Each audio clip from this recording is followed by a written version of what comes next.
What's up, Fishing Nation? How's everyone doing? Hello, Channel Lurker, Mr. Amusing, Lizzie Babs, Ricardin, hello, the Merv, Guru, good to see you. Safwant, hello. Let's, hey, you know what? The server decided to stop crapping the bed. So we're back in. Let me get over to the game.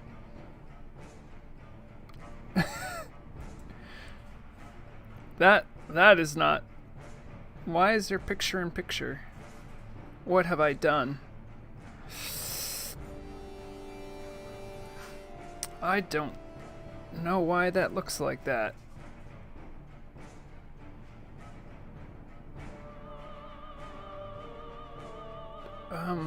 What if we do this? Nope, that's not the right one. I have no idea why it's doing that. Hold on.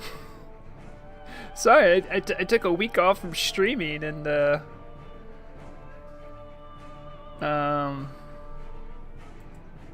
that, oh, okay. I think I know why that happened. That's a little weird. Okay. Don't anyone worry about that. I don't know why that happened. Okay, we're back. We're back, everyone. Everyone can see all my Greater Frost Protection Potions I made for my shaman. Yesterday, I did a... Blackwing Guard did a one-day Nax. Very proud of all the raiders who took part in that. That was fun. Dragonovi says, skip raid for fishing. You know, I haven't skipped raid for fishing much, but I have skipped raid for video production a lot. In fact, most of... also, by the way, is the music okay? Is it too loud? Let's just let me know. Because I have it playing on VLC, so... Normally I just have another browser in the background playing, so just let me know if anything sounds too loud.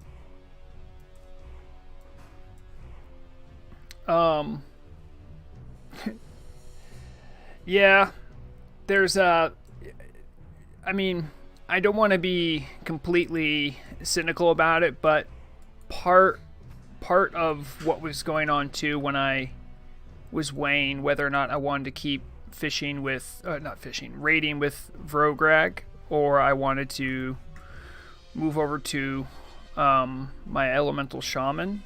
A lot of that was, you know, I want to always be valuable, but I don't want to be like leaned on, because I was doing the rogue tanking. Fortunately, there was another couple people who could do rogue tanking.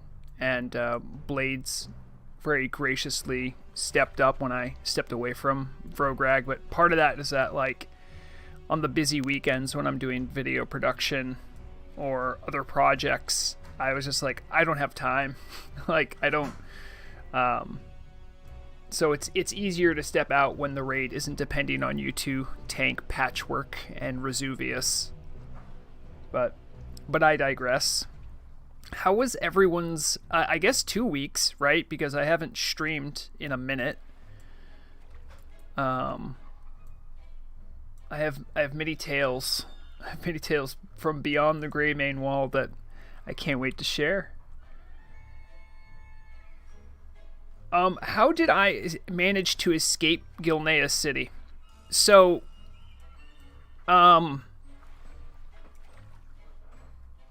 basically, I found a portal home. That is the in-lore reason. There is a so basically what I've been working on, right, is this big survival guide video that Torta herself asked me to make. And a lot of research had to go into it. It was pretty much, I mean, not exclusively, but it was very much just looking at the patch changelog notes that are already posted on the forums, and then comparing that to what's actually on the PTR, making sure that it's actually true, and then sort of demonstrating it. And I had to kind of go through it to kind of make a Cliff Notes. The idea behind the video is that if you are someone who doesn't read patch notes, maybe you're a returning player, maybe you just don't like reading, sort of like these are the most important things to be aware of going into 1.17. But it was a big effort because I think I don't know if I posted about this on the channel, but I know in other places I posted about it. There was a difficulty I had where the PTR client is obviously different than the client we play on right now. And one peculiarity it had is that it would just ignore my current video settings. So I would do something like, actually I can show you exactly what I'm talking about here too. So right down here, you see this one? So if I turn this on, it might not show up great in the stream, but let's just kind of like look at this vista right here. All right, we're going to put on smooth shading, and we're going to put on full screen glow effect. Now, do you see everything kind of got a little brighter right there? Now, like, from your point of view, it's not that big of a deal, right? I'm doing a lot of... Oh, geez. Sorry. Just an orca just leapt at me. Hello, Weech. Thank you for jumping at me. I love the orcas so much. Sorry. So, this small visual difference really messes with video recordings. So I always have it off. I also change my vertical sync and all this stuff to be off as well. Because what it creates is, it almost looks like in the recordings, like the person's nearsighted. So anything that's far away gets really blurry and grainy. So I did tons of recording 2 weekends ago. And then when I was, getting down to actually starting to edit stuff, I realized that like 6 hours of work I did to do recordings, I had to throw out because they were all bad. And the reason was because I would go into video settings, I would change those things, and then I did a bunch of recording. And what I didn't realize is I had reset the client once to change something else, because a lot of times video settings make you reset the client. And the PTR client said, you know what? We're just going to revert those changes you made. And you notice how subtle the difference was right there? I didn't notice either. But it actually makes a huge difference for the recording. So that was one difficulty. But there was a lot of research. I had a lot of fun making it. I made some really fun looking edits. That one video I released this week was sort of that. Because that was actually kind of part, like that was, we'll say like in the alpha version of the video I submitted to the team for their approval. And they're like, could you not put music that is from Smash Brothers in the video? I'm like, all right, fine. But I had to keep, I was so proud of it. I'm like, no, everyone needs to know about Shaman Totem. It's going to be great. But that's how that all went down. Yeah, and I do want to say, Dragonovi, if you're still watching or if you're in chat, everyone, like, Dragonovi was, like, probably, like, 80-90% of the questions I had. Dragonovi was there to, like, help and, like, answer some of the more basic questions I had, because you know how things are for a lot of people on the team, with them opening up servers and dealing with other fires. Dragonovi took pity on me and actually was able to really help and answer some of my questions, because like when there's like a huge fire going on in the background, like I wander up, I'm like, hey, cleaning cloths, huh? Is that supposed to work that way? Like I come up with those questions. Obviously they asked me to do it, but they also had bigger fish to fry. But I wanted to get it done, and Akalix sort of gave me some deadlines to work with. So Dragonovi was instrumental in helping me get that done. So thank you very much, Dragonovi. I really appreciate the help you gave. It was indispensable. And even though I was away beyond the Greymane Wall, I was still helping serve the community. And I don't know if Dragonovi can comment on any of this, but while I was poking around testing things, yours truly did find some bugs. I was still helping the community even while not making another broadcast.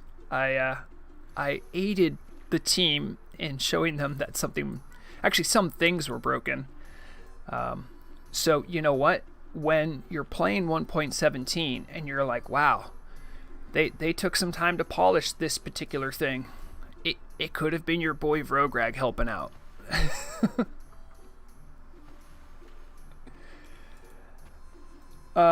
You know, Guru, we're not going to look the gift horse in the mouth. As rogue appreciators, the option to take anything off of our blade and get put into a Wind Fury group, we should not ever look down on that. That's amazing for us. So we're usually low on the totem pole to get on. Well, actually, literally low on the totem pole, right? Because it's Wind Fury. To get Wind Fury. Yeah. Thank you, Dragonovi. That is good lore. That is good lore. That is exactly what happens. So yeah, if anyone has any questions too about anything that they might be curious about with the PTR, I can try to answer some of those questions. I did a lot of research, but some of the more minute things I kind of said, like, you know, this is super specific. I'm not going to put it in the video. So some things I didn't research, but if anyone has like any broader questions or like just really any questions in general, I can try to answer them to the best of my ability.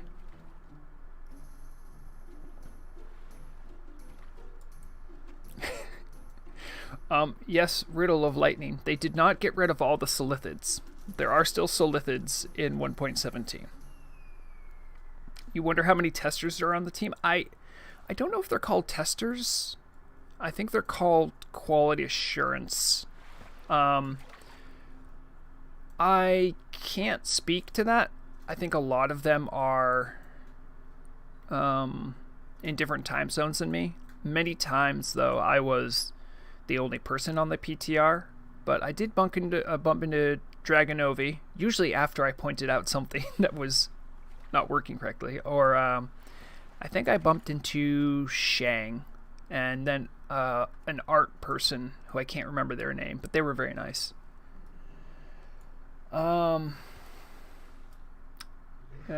Smash your blade on a rock to remove sharpness. Listen, we should be happy that durability is only as annoying as it is. Could you imagine, like, if we had to do more for durability? Especially with classes like rogues, where we always need super sharp blades. Probably take a lot of time and effort. Everyone would just go play maces because you don't have to sharpen a mace. Oh yeah. How do I learn Resurrection at level 10 Dwarf Paladin? Well, guess what? I have a very nice woman who lives in my house named Murag. She tells me that there's a quest to learn how to resurrect people. Iron Man. I don't know much about paladins, but Murag is a bit of a healing aficionado, so she kind of knows about her great rival, the paladin, because she plays a priest. How many quests are around Gilneas? Also, what level was the bracket for again? I think it's high level 40s. The whole zone is like 40 to like 48 or 9. The dungeon, everything, all the quests kind of dovetail into it, so it's at the higher end of that level range. Thank you, Murag. I've decided to simply not learn Resurrection. Seems too difficult. No. Oh, no. Well, you know, speaking of Resurrection, something that will be making it into 1.17 that I actually kind of want to try to shoehorn into the video even this late, because I have like a final cut. I just have to render it and send it over to Acalix. There will be smelling salts. Sorry if the music's quiet here. Let me try to turn it up a little bit. It might just be quiet music. I literally had the whole directory for all Turtle Wow music because I'm in the Turtle Wow radio Discord. So there's just like a Dropbox where I just downloaded everything. So I have all that. Let me know if the music's too low or anything, by the way. But you know, there will be smelling salts, which actually I think. Let me see here. Let me see if I can bring that up. I wonder if this. Hold on. We're gonna test something. Ah, that's what that video. That's what that was. Okay. Let me bring this up. So I'm going to go to Turtle Wow forums. I'm gonna go here. And if you ever want to check anything that's been posted and is public information, it'll be here, right? I think specifically smelling salts might be an itemization, but we'll check with a little Control F first. Nope, it's not that. So it's got to be in the itemization. So here's where all the general changes are, and this is where all the item changes are. Do first aid. Powerful smelling salts. So this is, by the way, this is actually a recipe that anyone can use, right? Who trains first aid, and what that allows you to do is resurrect someone. Now there is a very long, Dragonova, correct me, I think I saw a 6-hour long cooldown. However, the application for it is actually really interesting when you think about it, because that means anyone who gets a bop or gets like a soul stone, they can actually help correct a wipe. You don't need to be an engineer. So that's actually a pretty interesting thing. Like, I think that's something that will be helpful to raids. And will also kind of be fun, like a little bit like lore wise, right? Because it's, you know, you don't really die unless you're hardcore. But, you know, someone just waves some smelling salts and you come back too. So that's going to be in the game. That'll be exciting.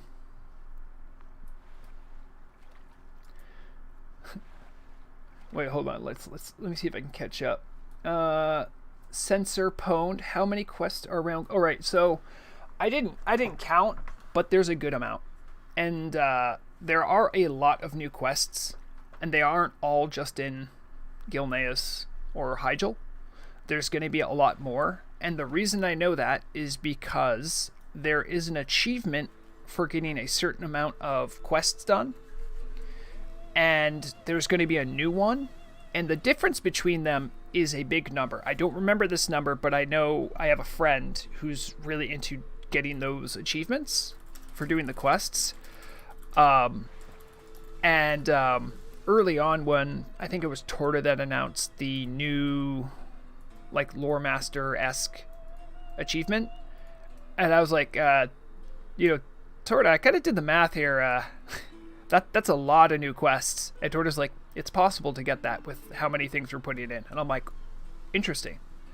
So there are going to be a lot of quests, and it won't all just be Gilneas. Gilneas, I mean, remember too that there's going to be a questing hub for Alliance, and there will be a questing hub for Horde as well. I think the questing hub for Horde looked smaller. I think that's due in part to like the lore of Gilneas being like an old Alliance, I guess, frenemy. But there will be a lot. Yes. Okay. Should be 6 hours. Thank you. Yes. Hello, Ricardin. Ricard, if you're just saying hi now when I said hi to you, you might be behind. You might want to refresh. Yeah, people. What is the fall percent? Fail percent? I don't think there was a fail percent because you have to use a 6 hour long cooldown. Thank you, Von Meh, for reminding everyone not to do drugs. Uh. Uh. Oh, is that true, Gilne? Yeah. So I guess this music was originally for Gilneas.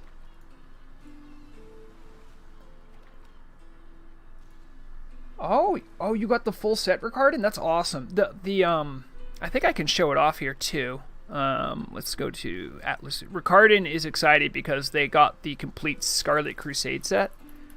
So let's go to Scarlet Monastery. I think it's in here, right? We'll start to play dress up with with Vrograg. Oh, I thought it was in the other ones. Maybe. No.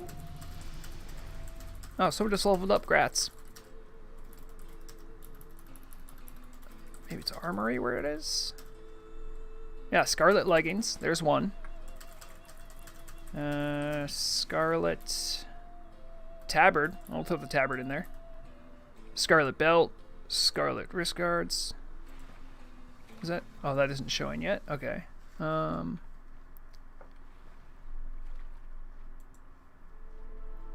I don't want to add that to quick look. No, I lost everything. Anyway, it's a cool armor set that makes you look like a Scarlet Crusader. Sorry, I kind of spazzed out at the end there. Yeah, I have a really funny story I have to share with everyone about Torta. I don't think she'll be mad about me sharing this story because by her own admission, she's been kind of fried as of late. But I submitted one of the earlier versions of the video for Acalix and Torta to review. I think it's gonna get posted, I'm guessing sometime next week, probably later in the week.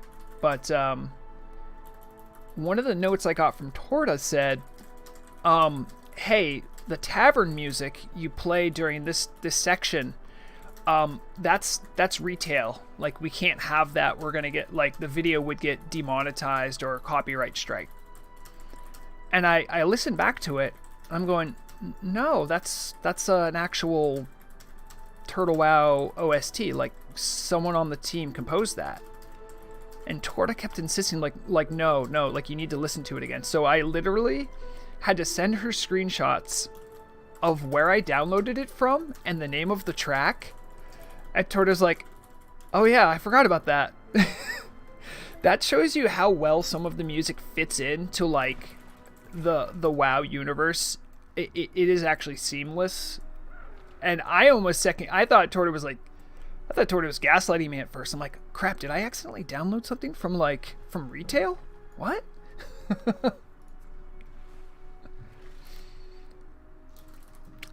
There is a lot of really good music coming out, though. I am like, when I try to, like, think overall about sort of my impressions of 1.17, the sheer, like, the difficulty in making these, like, newer things fit into the universe is already sort of like a difficulty to begin with. And then when you add to that, you have to sort of also make them interesting and fun, and also, like, just, like, the music and the love put into, like, what you could see visually and what you could hear in the music, really, really genuinely impressed me. I think it's part of the reason why the server team has been so successful, is that I think people are noticing the extra effort they go through with their content. So it's pretty awesome. I am... What is going on over here? Hey, whoa, this is... We don't do whaling here. Hold on. What's the meaning of this? These are not any fish I've seen in these waters.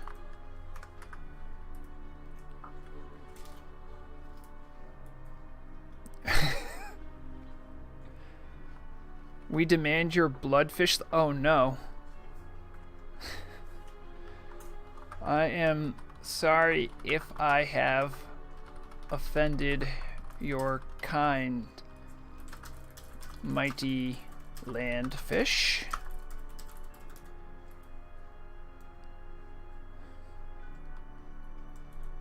Okay, and we'll do a who said they were I've offended them. We'll do apologize / apologize. Just gonna turn around, go back to fishing. Oh geez, you see that? Soon the fish will be the ones who slay. Then I will meet them with hook and harpoon.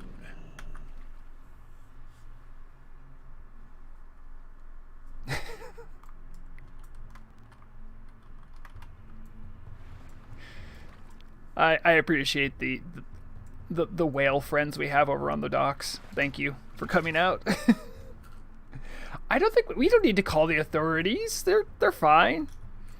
I mean, sometimes GMs come by and change us into other things, so you know it happens. Every time I hear that, I see that dog that runs off, the tracking hounds. Oh wait, that is the one from the whistle, isn't it? Yeah, because it's a guardian. I think I have that. I think I have the whistle because they don't go away anymore. Let me see if I can get it out. I have so much crud. Hold on.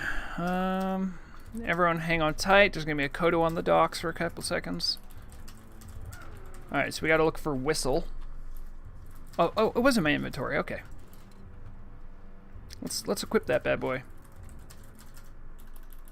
And I too can have a guardian. I like releasing the hounds. So yes. So to summarize, I escaped through a portal. I will say that the portal that I escaped through, you'll get to see in the survival guide video.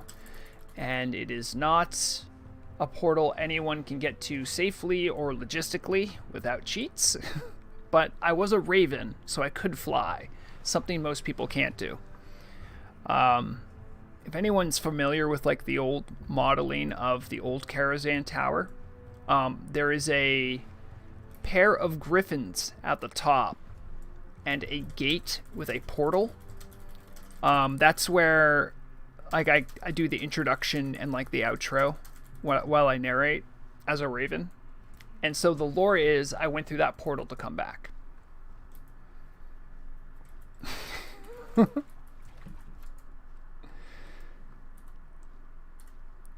Oh, the whales are... Oh.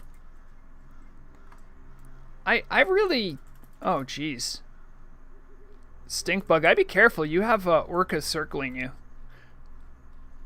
I heard that orcas have never attacked humans before. By the way, if you get stuck under the dock, you can do the unstuck command. Cow gang hippie. Oh yeah, if you have the baby shark, it might be a good time to bring it out. I think I have baby shark. Where's my little friend? Where's my little... Yeah, there he is. See, look.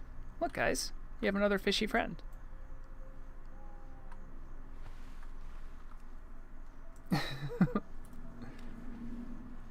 Orcas have attacked boats, but I've never heard of them... I don't know if it's true, but I've heard it popularly said that they've never attacked humans. Or there's been no recorded case of it. Probably because if orcas decide to attack you, you're not going to survive to tell the tale, but...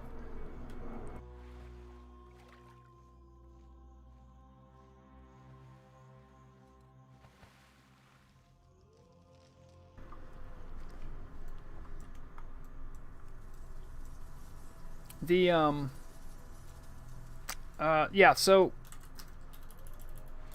I thought you guys would be more curious about 1.17. I guess there's just no questions. I guess no one wants to see any exclusive shots I have to share. I guess everyone's just content to wait. I respect that. You know, there's people out there that are like me that want to rip open Christmas presents before Christmas.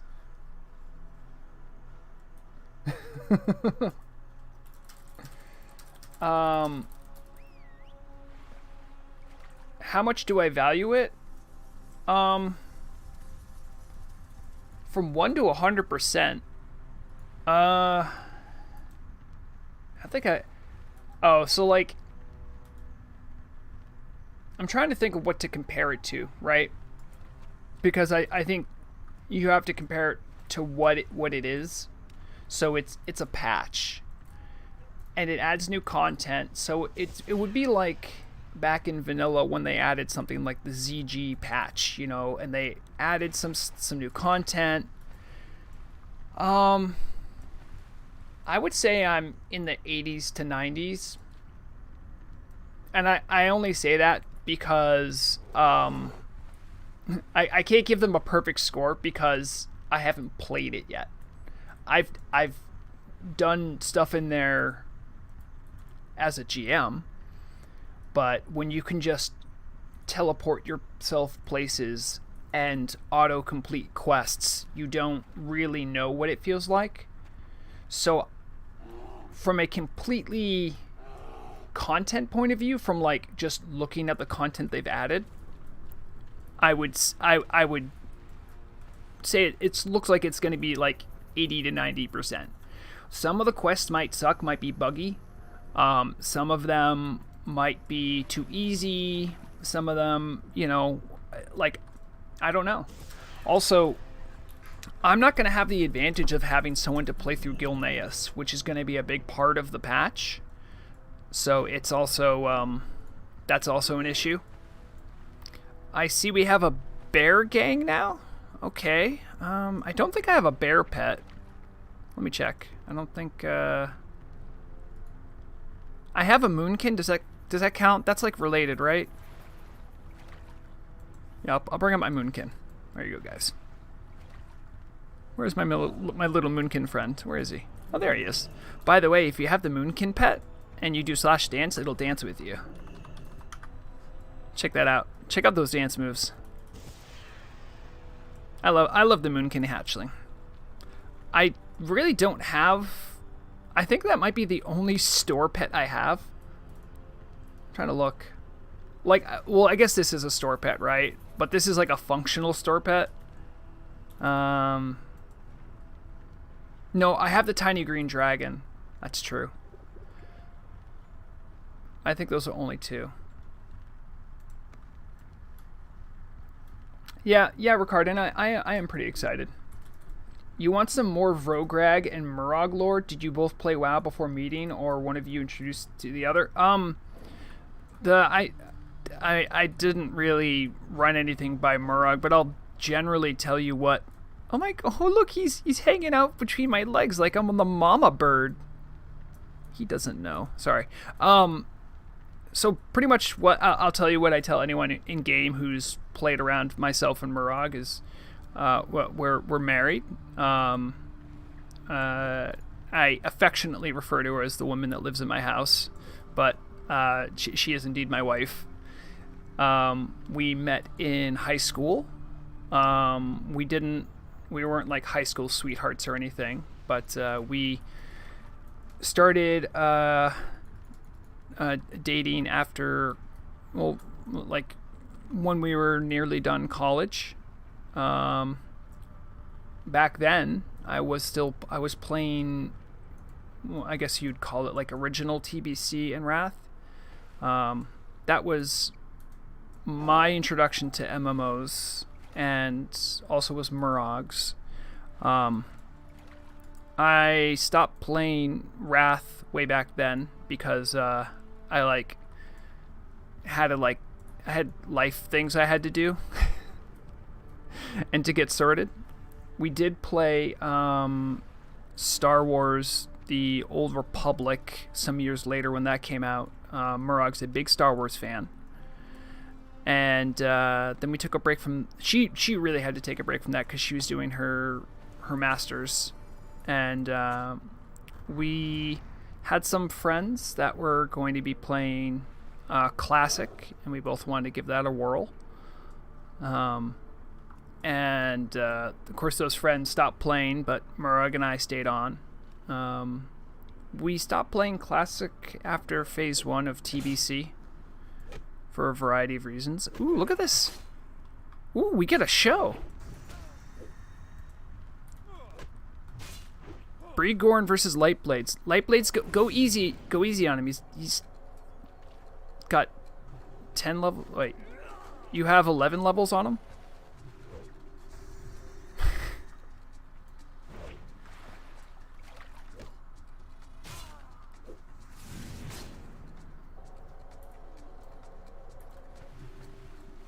Okay. I see that my fishing chest. Oh, we have a Christmas tree. Thanks, whoever put that down. I love the Christmas tree. It's a cool little. Look at this.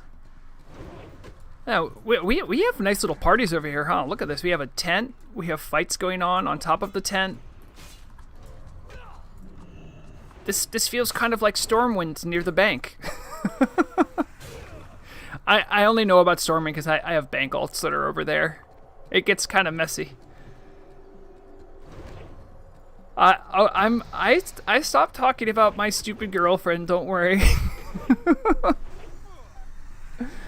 Do you ever any comments on the length or difficulty of the Emerald Sanctum? Ryan Jones asks that. I can't talk about the difficulty because I didn't have 39 other people to try the raid with. I will say there are 2 different difficulties. That is public knowledge. Actually, one of the things that I discovered, and I think I pointed out to, I think it was Dragonova, it might have been someone else. I tried to, as a god GM, I tried to make the hard mode bonus loot drop, and it wasn't. So we got that one nipped in the bud, hopefully. I didn't get to see it, but they were aware of it, so I think they fixed it. But I think the difficulty, the designers aim to have it be about Blackwing Lair difficulty. So I can't confirm if that's true. I can tell you that if you do not respect the instance and you just go in there with Naxgear wanting to raffle stomp everything, you will die. I can say that. It is a dangerous raid. As far as the length of it, it is longer than Onyxia and shorter than AQ20. So that leaves a lot of, like, how long could that be? How big could that be? But keep in mind, there's 2 bosses, and it is largely in one big open space. A lot of the difficulty in doing it will be clearing the trash. Much like for Onyxia, you have to clear the trash because if you attack Onyxia without doing certain... Wait, I think... Is that true? No, you don't have to kill all the trash. But it's like one of those bosses, right? That if you don't clear out the trash, then you pull everything. So that makes it longer. I wouldn't say killing the trash is going to be something that people are not going to want to do, especially early on when there are really good things that drop from as trash drops, and there's going to be things that people are going to want for materials that are going to drop off of those dragons. So I think that's what I can say about it as far as the length and difficulty. I still, even if I could tell you the exact health of the boss, I don't know how hard the boss hits. And even if I did know how hard the boss hits, I don't know, I didn't want to get... There wasn't anything that I needed for the survival video that I needed to, research that deeply into. I can say this. Let me do something real quick. Let me bring up a slide. I like bringing up. You know how I occasionally like to use a little MS Paint here and there. Let me bring that up. I don't know if I have a. Do I have a thing for this? Will Paint show? No, of course not. I think if I do this, this will work. Does this work? Hold on. Ah, yes, that does work. Okay, give me a second. Give me a second.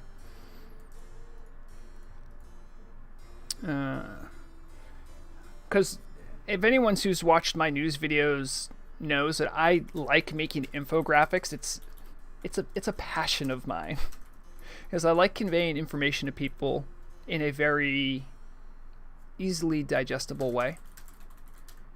And I did that for... Why would you let me know that? I got a notification that I'm playing music, as if I didn't know I was playing music. VLC, you're crazy. Okay, this will be under the guide video. And we were talking about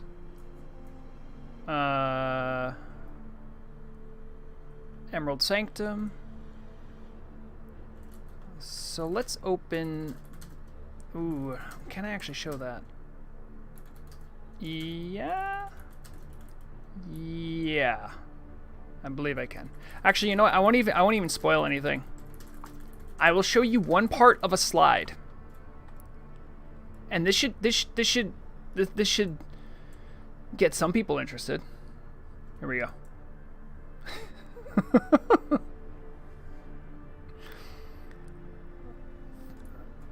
I was going through the loot tables. I don't have access to the full loot tables. That's something Dragonovi helped me with every now and then.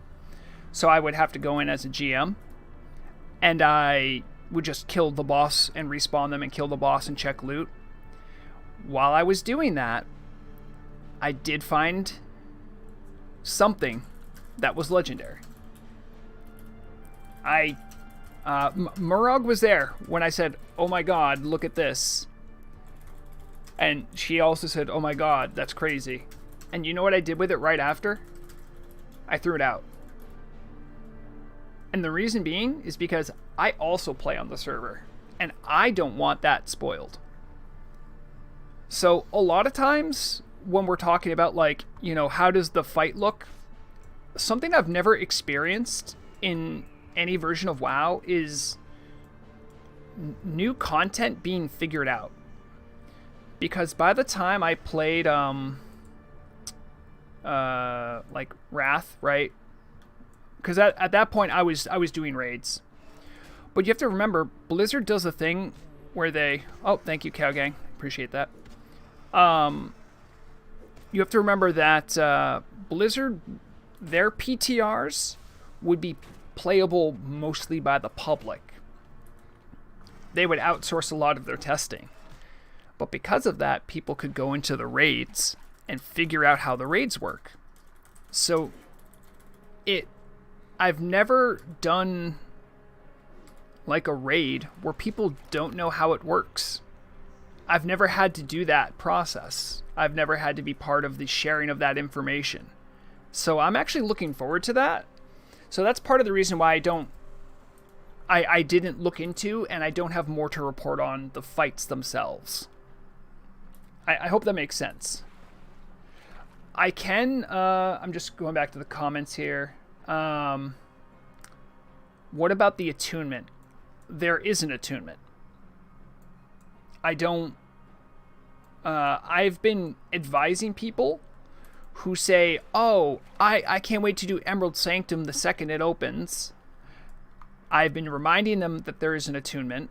Now, when people are like, "Oh, like is the attunement hard?" I have said it isn't as bad as the Horde Onyxia attunement, which leaves a lot of room. There's a lot of things that are easier than the Onyxia Horde attunement. So, you know, take that for what it's worth. But it isn't, you know, show up, with one thing and then get attuned. It is not simple. I can say that. So do be prepared for an attunement. And it could be difficult. Let me see if I missed anything else here. Torta is watching you answer. No, Torta doesn't watch. Torta's other minions watch, like Akalix and Dragonovi, and they report back if they see any malfeasance. But everything that I've shown you guys, I have at least some amount of approval from Akalix. Guys, why are we doing? What is going on here? I'm like, wow, there's a lot of noise going on behind me. I just see a naked human fighting a raptor. You guys are kind of unhinged sometimes, huh? I'm not gonna yuck your yums, but I don't know what to think of this. You guys are kind of depraved, you know? Am I gonna turn around and see like rooster fights? Is that what we're gonna see? I mean, it's fine, but you know, just keep it off the fishing docks. This is where fishing happens. A lot of people come here to chill. Or float midair after the tent goes away. Also, hi, hey ho. Hey ho. You would be very excited for me if you found out what my elemental shaman got last night. Let's see. Guru said I did AQ20. Yeah, Guru, AQ20 has always been bugged. That's because there's tons of bugs in it. Everyone knows that. Sorry, I turned down the music a little bit. It was a little drony for me. Let's see. How did Murag come into gaming with you? Murag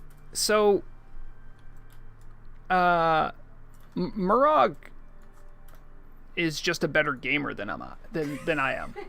So, I came into gaming with her. Is how I would probably put that. She's better at WoW. She's better at role-playing games. The only thing that I can like beat her at are games that I just have like more hours than she does by like a factor. Like back in like 2016, I was having so much fun with like RimWorld. I'm like, hey, you should try RimWorld, and now like she loves RimWorld. What? You said I was having fun with RimWorld, so you suggest I was having fun with right. Sorry. See, I can't even remember the story, but she was enjoying Prison Architect, and I'm like, hey, I've really liked RimWorld. You should try it out.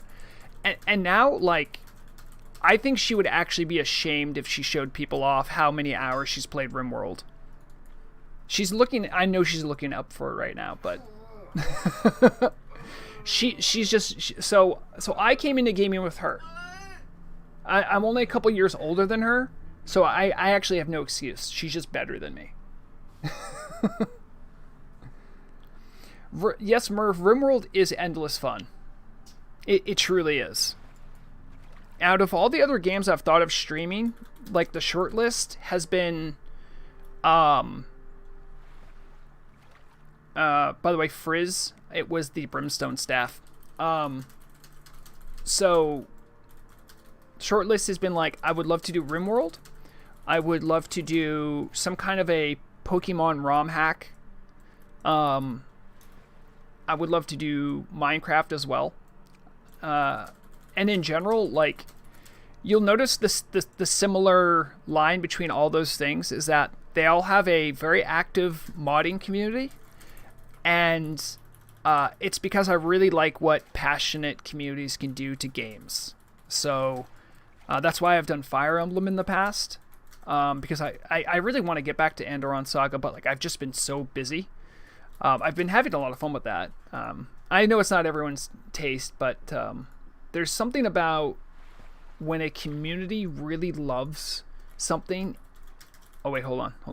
This track's a banger. I'll turn up for this track. If you guys want to know how scary Emerald Sanctum's ambiance is, this track will tell you everything you need to know. So good.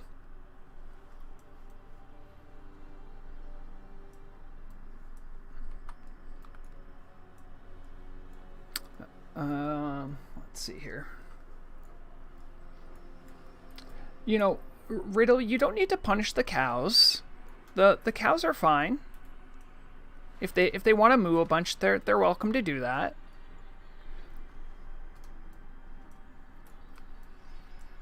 I also play a Tauren, and every now and then I do find the inexplicable urge to moo. It just happens. Man, just imagine the music hitting when you walk into Emerald Sanctum. You hear this.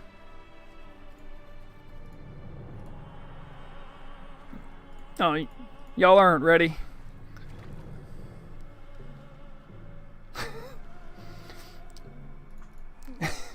Hey, Akalix. It's okay. They were spamming moo a lot, but I also I can't fault them for it.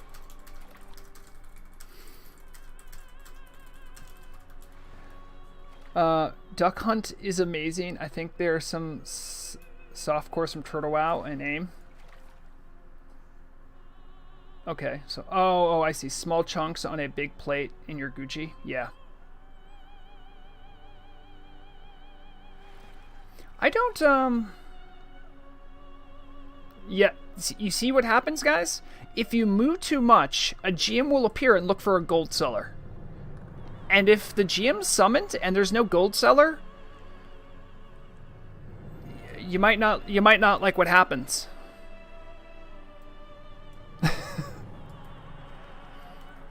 I've heard of sometimes thank you. I've been traded a lot of milk. Okay. It's a lot of milk. I should probably drink some of this, eh?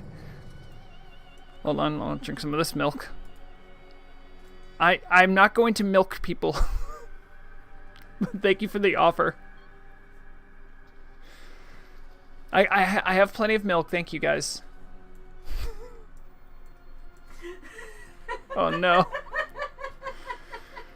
Oh boy.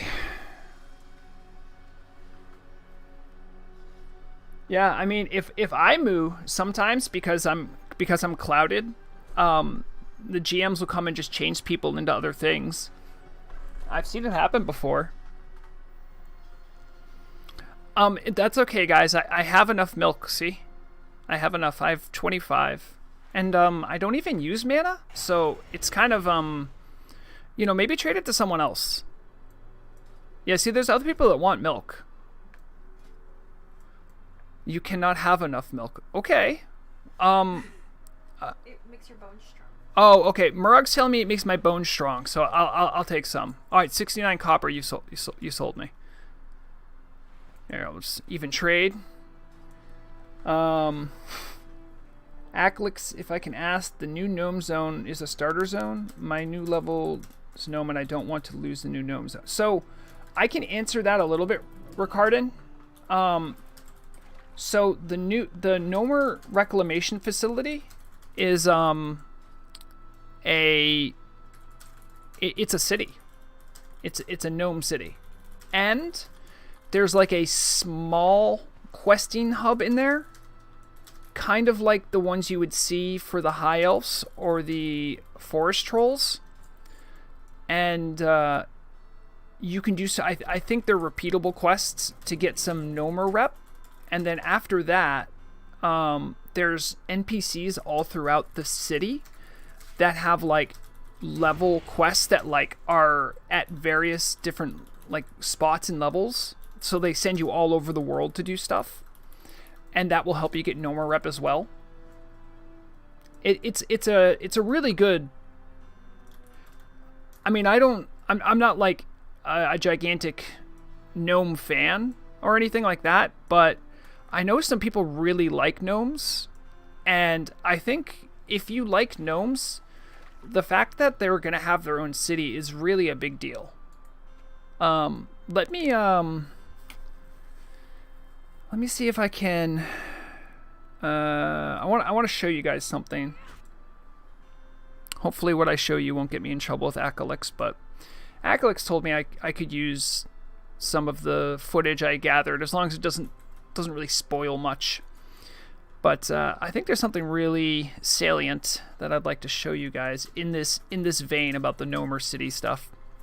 Let me see if I can get to it.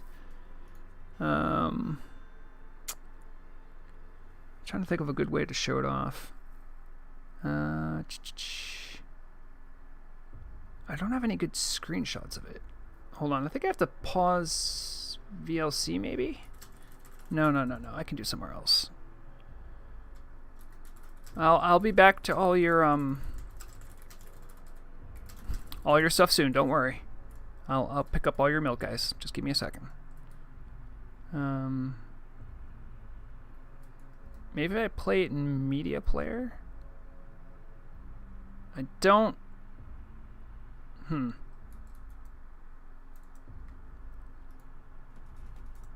Okay. All right. Let me show you guys something. Okay. Look, if you draw your attention to the screen, I will show you in 1.17 what Tinkertown is going to look like to help elucidate to you how big of a change this is for gnomes. Now, to anyone who's played Alliance, or maybe doesn't even play Alliance, this is usually an area crawling with gnomes. This is what it looks like in 1.17. Now, there wasn't another a gnome pox that'll swipe them out. They've gone to their city. They have their own city, and I think that's a big deal. Like, at least lore-wise, if you think about the story of the gnomes, like, they're essentially refugees in Ironforge, much like the High Elves are, right? And so for years, they've just existed, and now they've done a lot of work, and now they have. Thank you, more milk, appreciate it. So now they have this whole thing. They have their own city, and I'll even say their faction leader. I can't remember his name, like something Megatorque or something. Their faction leader is actually in the city as well, so it's not just like a gnome town. Like, they've taken some of their city back. Now, the Gnomer dungeon still exists, but they've taken some of it back, and they're calling that their new home. If anyone knows about the early development of Vanilla WoW, gnomes were a late addition, and the Gnomer dungeon, a lot of those assets you see were because they were trying to design a city for gnomes. That got scrapped, and they kind of got smooshed in, we'll say, with the dwarves. So, like, this is like continuing the story of them taking back their city and sort of giving them more of an identity. So, like, at least from a narrative point of view, I think it's awesome. Even though I don't really care that much about gnomes, but I'm really happy for those players. Aklix is big W for Ironforge. Yeah. The gnomes and the dwarves are at the very least neighbors. They are related through creation, right? I think, like, the extended lore, I don't even know if this is Turtle WoW lore, but is that they were made by the Titans to be like servants of the people they left to protect Azeroth, and then the Curse of Flesh made humans, gnomes, and dwarves. So, you know, for that reason they're related. But the dwarves have a lot going on. You know, they have essentially open warfare happening with the Dark Iron dwarves, and some tension with the I can't remember the names of all the clans. There's like 3 main clans. I can't remember the other one, but you know, they have their own stuff going on. So, you know, Ironforge is going to get to have some of their space back. Also, something to note too, there's some, like, I think there's like a Gnomer quest that requires your faction leader, if you're Alliance. Like you actually have to go to the new Gnomer city to, like, do that quest to find it and all that too. So, like, it's going to have a gameplay impact as well. Tilladon, you did not. You did. It's okay. It's all right. I had to be. Well, I would say I had to be an adult, which is why I didn't stream yesterday. But by being an adult, I mean I had a very seriously scheduled tabletop role-playing game schedule conflict for yesterday. I'm playing through Curse of the Crimson Throne and 2nd edition Pathfinder, and you wouldn't believe this, but the superior gamer Murag is running the game.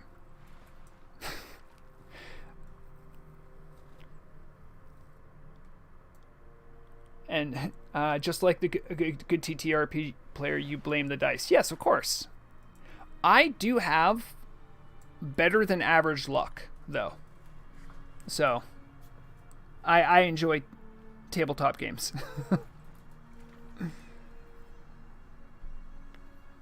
Eat the bad dice.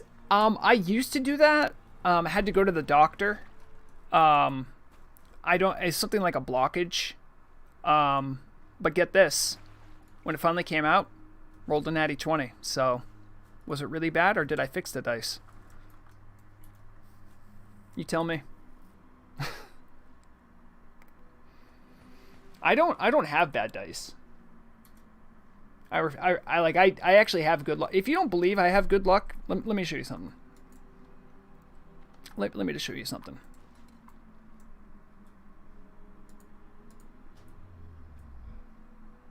Let me show you something. I shouldn't have got rid of it because it's like, oh, did I get rid of it? No. Oh, I must have got. Well, I got a T-Booze.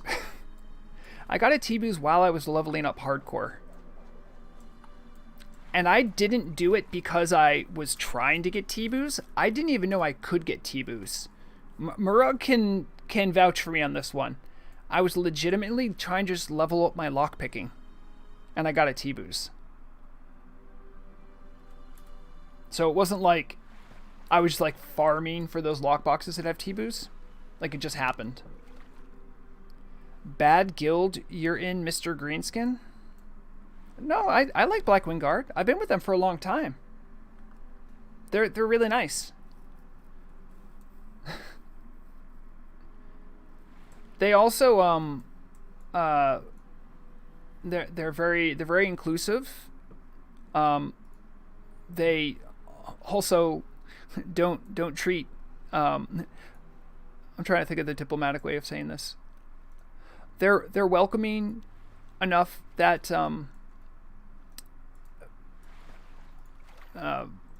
feminine gamers aren't like immediately felt like they're terrible people and they need to leave the game.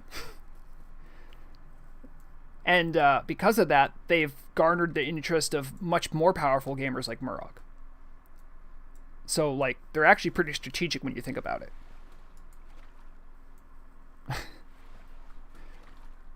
But you know, I'm not going to tell people how they need to be, but I like gaming groups that are more inclusive and don't make people feel threatened or bad for playing the game or existing. Vrograg, what is your opinion on Tauren priests? Huh. You know, for a bunch of cows that have been endlessly trading me milk, that is actually a good question. Well, the lore of it, thank you for more milk. The lore of it, right, is that there isn't any real, like, thing that's prescriptive of it, right? There's nothing that's says Tauren can't be priests, but there's not a lot of lore to support it.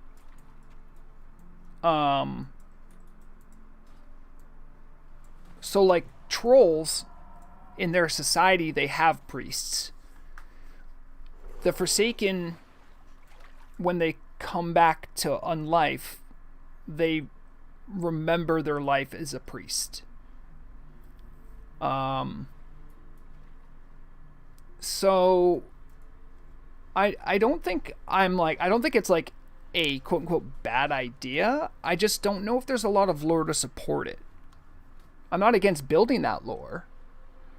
And I also think generally is Tauren, a lot of their vibe is very gentle and very caring, which can be a really good match with sort of a priest feel, at least the healing ones, right? So I don't think it's like a bad idea. I just think that there would need to be more establishing of where they would fit in Tauren society, which is largely shamanic and druidic.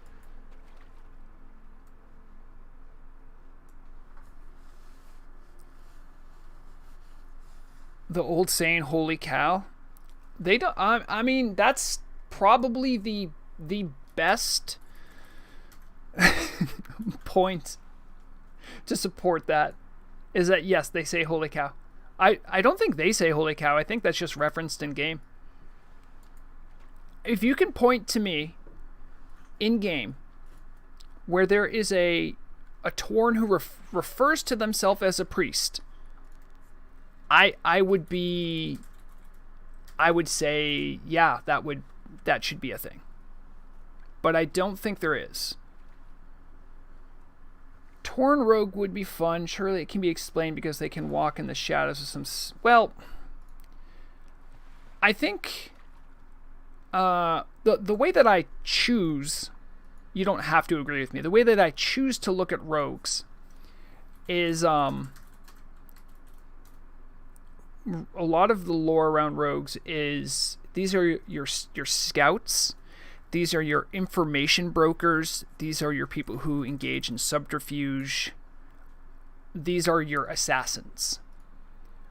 I could be incorrect, but I feel like the Tauren culture doesn't really fit that vibe. I'm not saying that they don't have bloodthirsty warriors. They definitely have like massive Taurens who can be brought to great states of rage. But I don't see Taurens as being a subtle race. And that's not just because of their size, I think it's because of their culture. So I think I would be more inclined to see something about Tauren priests before I saw something about Tauren rogues.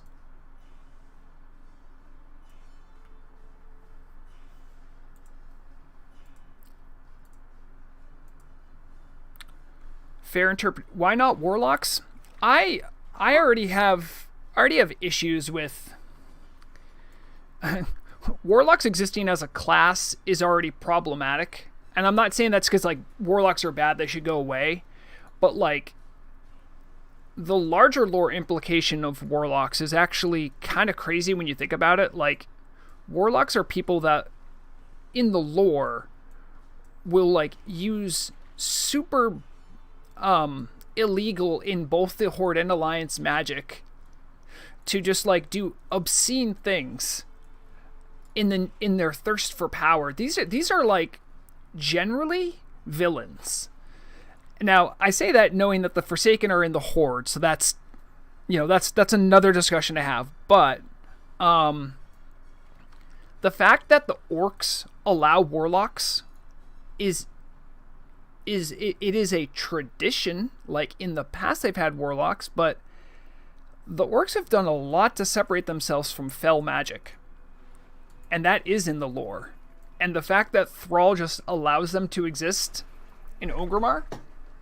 Now, as far as how they're on the Alliance, I could see some of the naivety of some of the Alliance races thinking that like, oh, well, like, I just made a deal with the devil, but now I get to be strong, and, you know, like, I could see that, but it's actually crazy to me that the Horde allows warlocks, because I'm like, they know they're bad news. They're a known quantity.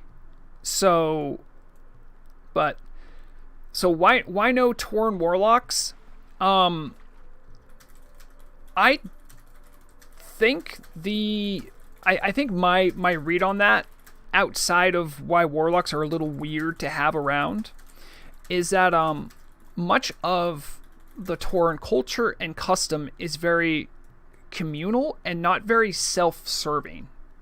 There's definitely pride in being a Tauren, but I don't think there's the kind of individualism and thirst for power that the other races have. And I think you need to have that thirst for power to really have a good basis for there to be a warlock in that race. Again, races can be different. Like, I'm just speaking in broader strokes. So I think that's why a Tauren warlock would be less likely. I'm not saying that Taurens lack the drive or ambition ever to do anything good or like to make them strong. I just don't think that what would drive them to fell magic is really there. And in general, I think any race that has access to druidic powers is gonna be very much against fell powers, much like the Night Elves. So, let's see. I've been talking a long time about random lore things. That's true. I'm seeing Borakuan. I'm just gonna call you Bori. It says Taurens are not cows. That is an insult to them. Fun fact. Now, this is not confirmed by me, but I'm like 80% sure that there is not a single cow in all of Kalimdor. And I mean like a cow critter mob. If there is, let me know. I do not think there is one. And the reason I bring that up is because I had as part of Vrograg's early roleplay that he was always confused why Taurens were called cows because he had never seen a cow before. Yeah, that's fine. They're in Elwyn, but that's Eastern Kingdoms. If there is a cow on this continent, this whole continent, let me know. I do not think there is one.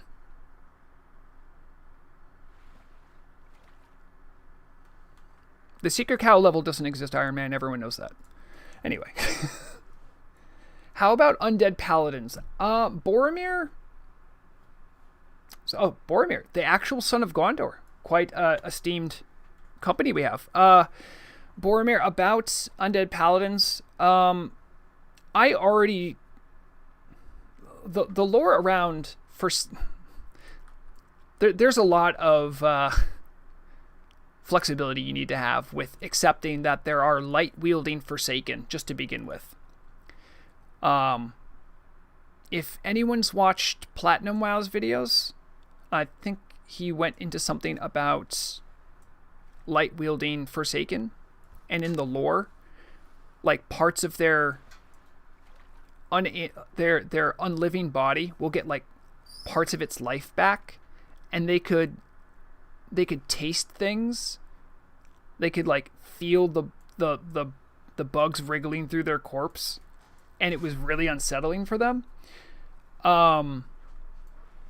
So it's kind of crazy to me that if that's like if that even could be a lore reality, it's already a stretch to even have a light-wielding priest in Forsaken. Then to go the extra mile and be like, you're not just like a servant of the light, now you're like absolutely devoted to the light.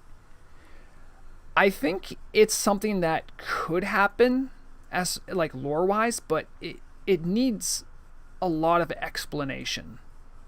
And I don't know if it's there or if it's warranted. I think there is definitely a chance of a paladin becoming a Forsaken, but I don't know if they should really exist as a class. Or as a class-race combination, I should say. That's my feeling on that.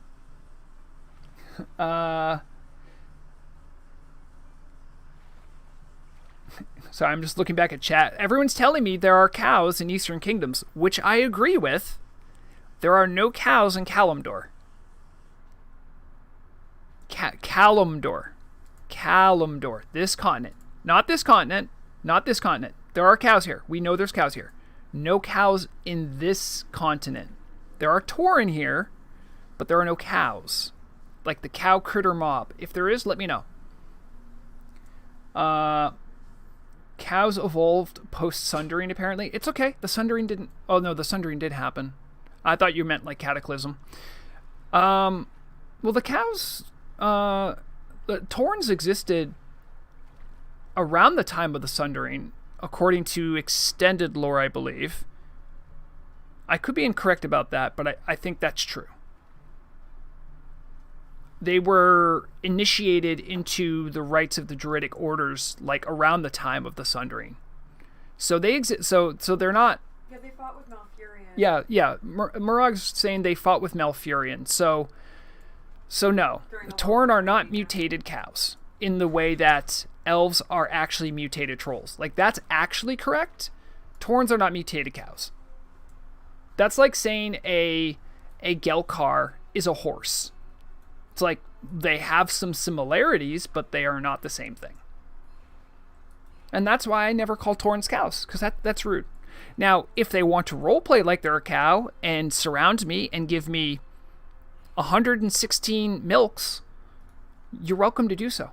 I am not going to tell you how you should roleplay your character. That's fine. But I generally don't call Taurens cows. Cow gang hippie invites you to a group. That's okay. I'm fine. I'm just gonna hang out here fishing. I'm really appreciative that you guys are keeping me warm on this brisk autumn morning. Let's see. I do see a decent amount of human paladins with the undead skin, to be fair. You know, that's actually something interesting, and it's something that Murag, in a similar vein, has run into. She wanted to be like a one of the Forsaken elves, which if we look over here, you go under skins. There is, let me see if I can find it. I don't know if it's still in the store.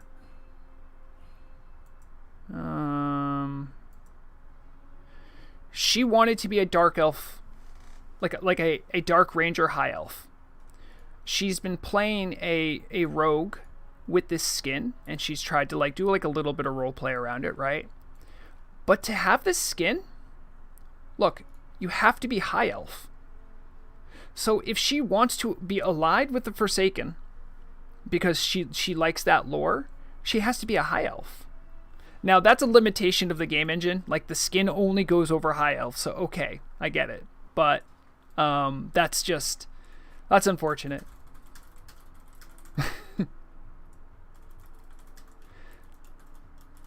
So yeah, sometimes the skins don't always match the lore that you want, but they might fit the right vibe. Randolph says Fallen Paladin would be awesome. Yeah, they tried adding that later. It was called Death Knights, and it's a good idea, but like, a lot of times, like, where I struggle with like the game lore wise is places like what I was just talking about with warlocks, right? Like, both the Alliance and the Horde probably wouldn't want Death Knights in their ranks. They are terrifying. They want to kill people. They want to change them into undead creatures. They're definitely cool, but I don't think they fit the vibe of either the Horde or the Alliance. They would kind of fit the Forsaken. I could see that, but I feel like they would have to be different, you know, than paladins. You know, they could do it. Now, granted, this is pie in the sky stuff. Like, it's just not going to happen. But if I could design paladins, and I'm not saying this as like someone who hates or loves paladins, they just are what they are. I think it would have been really cool if one of the specializations for paladins was more themed like a Death Knight. I thought that would have been pretty cool. And much like how they had with Shadow Priests. Shadow Priests can be attuned to the void and be shadow priests, or they can be like healers and attuned to the light. I think that would have been maybe a better way of doing it. And if you did it that way, then I could see a world where the Forsaken could be paladins, right?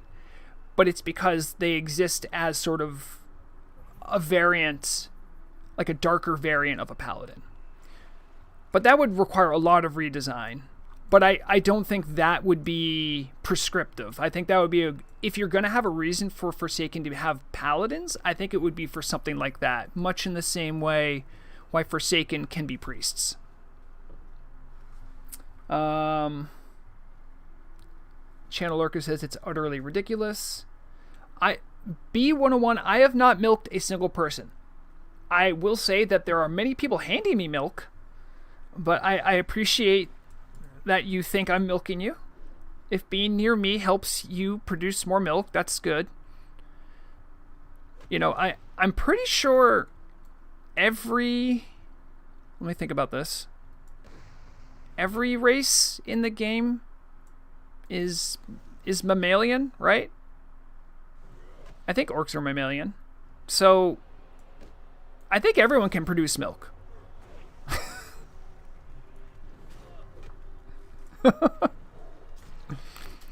Everyone knows that orc milk is green, though, so.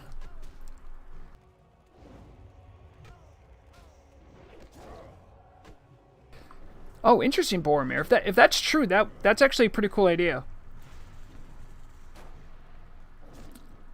It's a little weird to like tie your character down to like a different specialization. Guys, are we okay over here? Come on, be nice. You don't have to hurt him.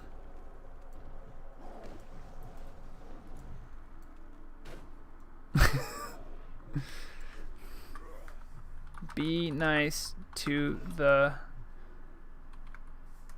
man. I know. Well, you know, it's, you know, Brigorn, sometimes they get a little excited, you know, and you know, they do that sometimes. These guys really like milk. I will help you, cow gang hippie, by just saying, just don't fight. Just don't attack. He's a paladin. He's sworn to peace. He's not a violent man. Right? Brigorn, you're not a violent man.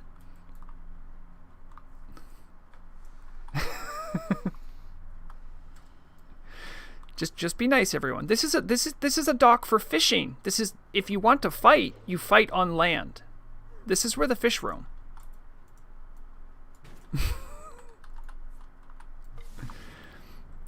If anyone ever wonders why there are some PvP RP events that are not posted on events anymore, sometimes it's because of this. It's okay, everyone. Just, you know, just pull out your fishing rod and just do some fishing. This is a fishing chat. If you're not fishing or chatting, then you've missed the vibe.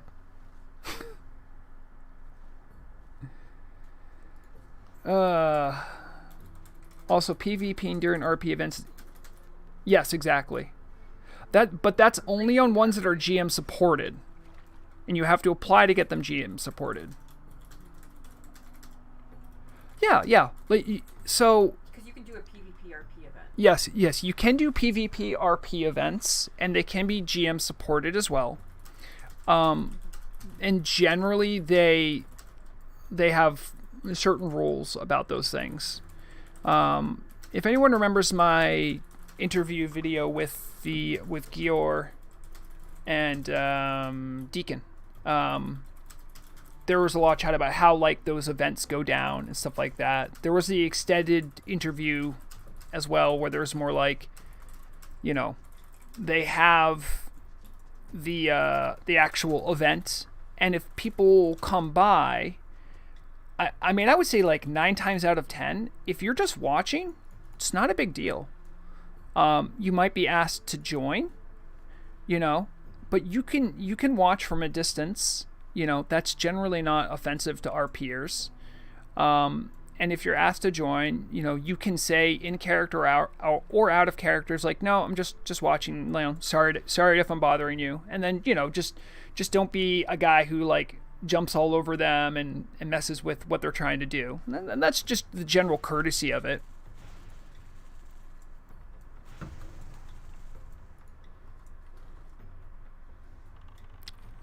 You guys, this area is for fishing.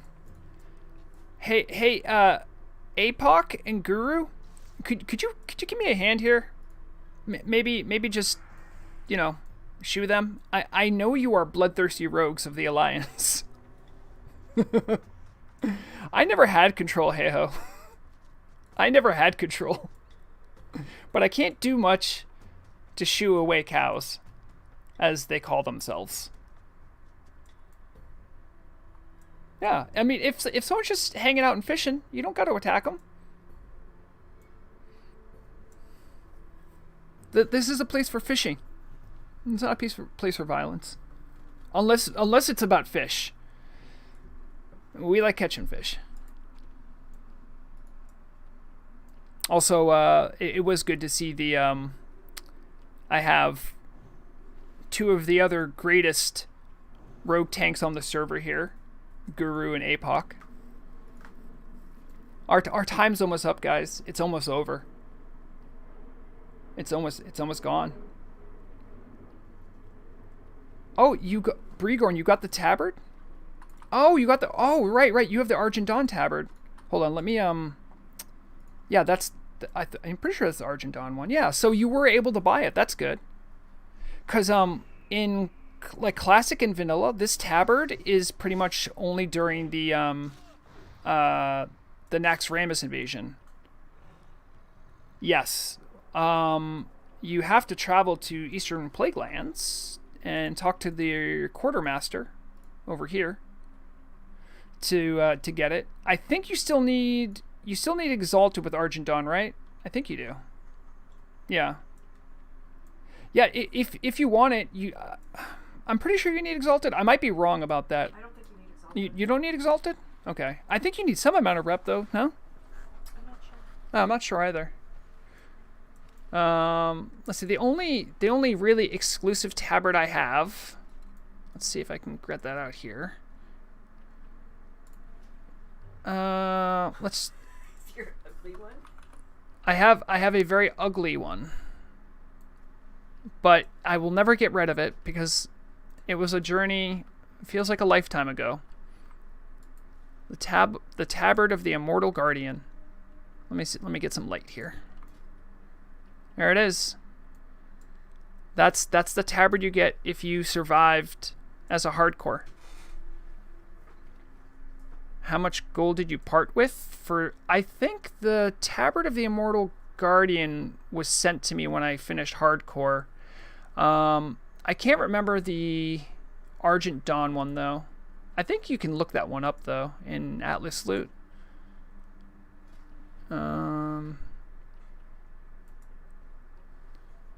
I'll see if I can look it up.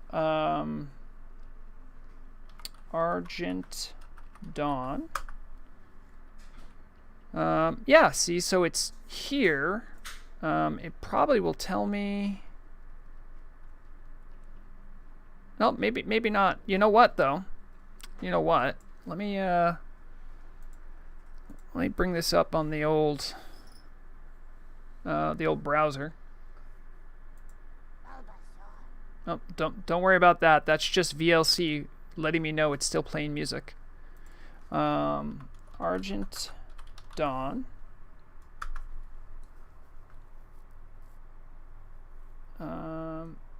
Tabard of the Argent Dawn. Okay. And it is sold by Quartermaster. Huh. It doesn't give me a price. Does it maybe? Oh, maybe. Oh, it would be here? No.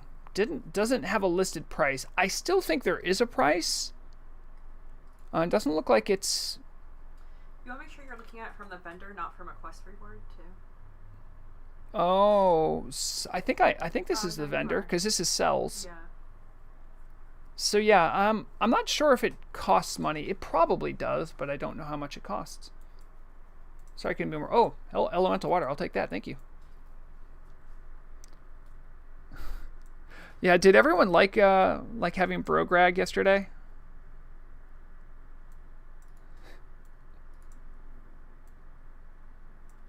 Oh, that's a good idea. Making a Tauren, and naming them Grass Slayer. That's actually a pretty cute idea. I think there's a lot of variants of Vrograg names that have been taken by people. Should have just clicked the wow head button. Yeah, but AF, the thing is that if I click the wow head button, it's gonna bring me to what it was like in Classic, and they've changed it, right? So hold on, we'll click the wow head button. Yeah, that's how you can. So the sell price says 25 silver. But this is just a reward. Yeah, it was a quest reward. So it was a quest reward back then. So I don't think it's. If you buy it from a vendor now, I don't know what the price is. Someone was asking about the price. If your mage ever gets banned, you'll be broke, Greg. That's startlingly close to the truth. I do have a Shibiji who, in lore, of course, is some sort of witch. I'm thinking of actually for the next broadcast, I kind of want to have like a little skit that establishes how Vrograg got back. Let me run this idea by you guys. I want to see how you feel about this idea. So I would actually have it like happen right around here, and I'm gonna like strip Vrograg down or put him in the tuxedo, and then I'm gonna have one of Murog's tunes just kill Vrograg, so he'll be like dead. He'll be like dead like here or like right on the shore over there. And then what's gonna happen is Murog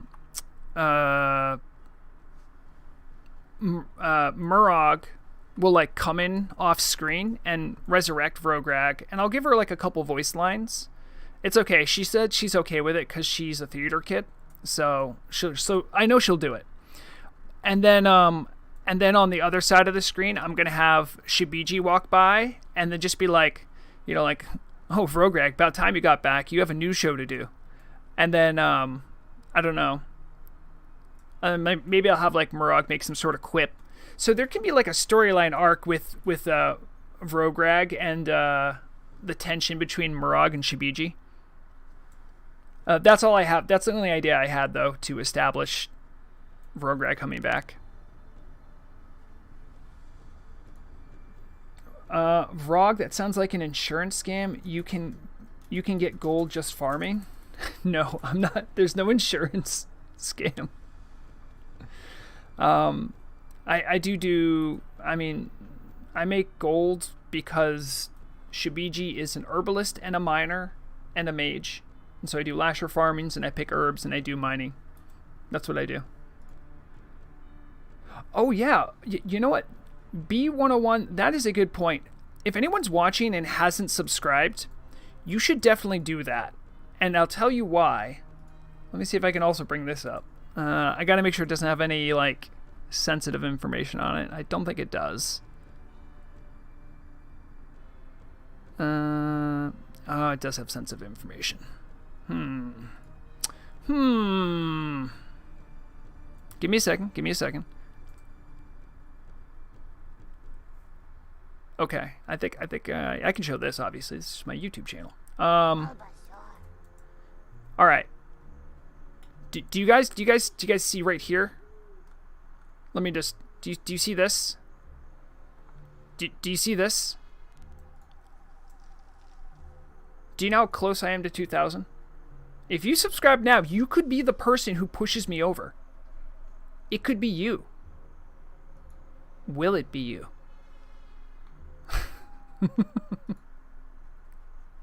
That's the only thing I had to show. In that vein. Oh, picture-in-picture was happening again. Sorry about that. Um, I don't really need there to be a reward. B101. I mean, if I wanted to like do things to like better monetize the channel, I could like when you put videos up, YouTube like asks you like what kind of ads you want to do, and like I generally pick the least onerous ones for people who don't have like YouTube Premium or whatever. And I don't like I don't generally sit around and ask people for super chats or whatever. I've been really appreciative of the people that have given like super chats. Like that's really awesome. And like I appreciate it as like a thank you. But a lot of the Turtle WoW community, we're playing a free game, and there's people from all around the world. So like, there's a lot of people that don't come from really affluent nations like the U.S. or like Europe, and so I don't ever want to make them feel bad or like they can't participate because they have a currency that's like worth nothing. That doesn't feel good. So I don't want to lock content like that. I mean maybe like if I did this as like a full-time job, like maybe, but this is just a hobby and I really like the community, so I don't really want to do that. That being said, if anyone wants to do super chat stuff, like go for it. There's like a cool notification for it, and it usually startles me. Cow Gang Hippie wants to invite you to a group. Okay. Every race is inferior except cows. Oh, okay. You guys have not done a lot of fishing. Are you guys going to do fishing? I'll join your group if you start fishing. How about that? Let's make an agreement right now. If you start fishing, I'll join your group. Ricardon says, by the way, stream is so relaxing. I'm just forgot my current healer has to wait with 5% HP remaining in RFD to cast healing spells. Yeah, I'm glad people can vibe out and enjoy stream. That's good that people get value out of it, other than me just trying to give people information and answer questions. That does make it worth it. Makes me appreciate it. Okay, I see 2 Torn fishing. Cow Gang, I don't see you fishing. I better see some fishing.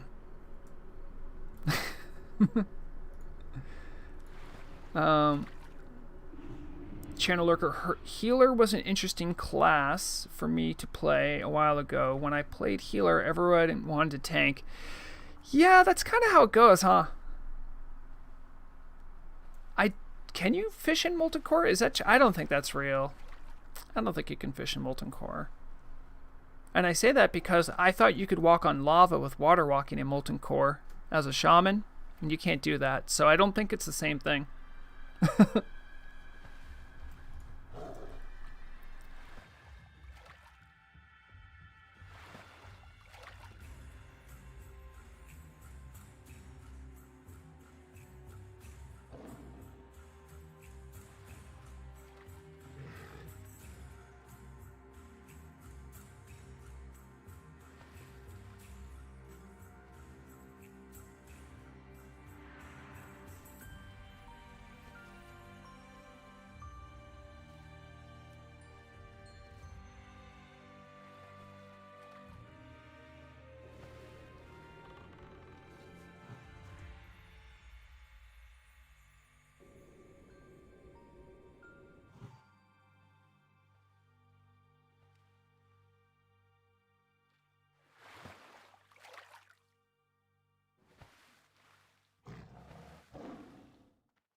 Sorry, I just realized my mic was muted there for a little bit. Sorry about that. I didn't know how long that was on. Sorry about that. Thank you, Drew. Drew whispered me and reminded me.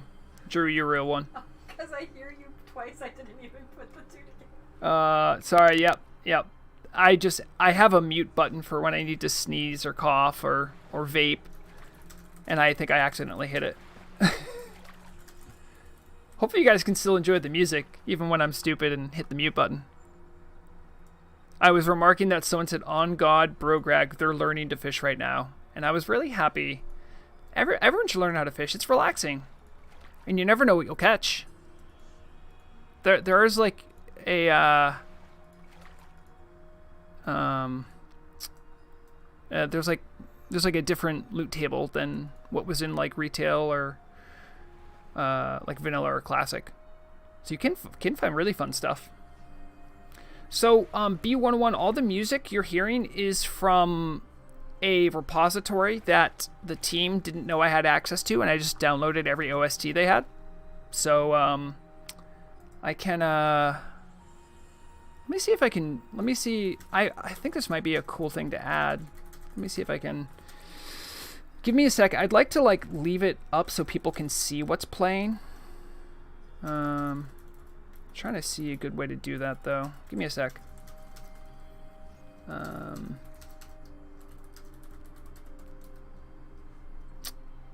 Audio. Ooh, they have visualizations? Oh wait, no, don't do that. Don't get distracted, Vrograg. Maybe if I just do this, does it show? I think it shows where we're at. Media. Huh, VLC player is not that good at showing visually people what's playing. I'll see if I can do this though. I'm not really great with Streamlabs, so just bear with me. We're going to add a window capture. We're going to add source. New source. It's going to be a VLC. And window will be that. That is done. And that's already. Hold on, let me work with it. Oh wait, I can do the studio thing. That way I can set it up.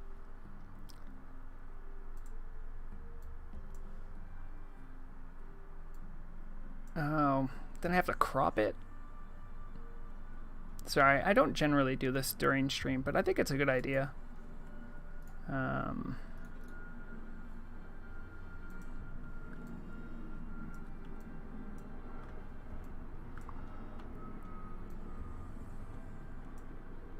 There it is. Ah, it's the alt click. Okay.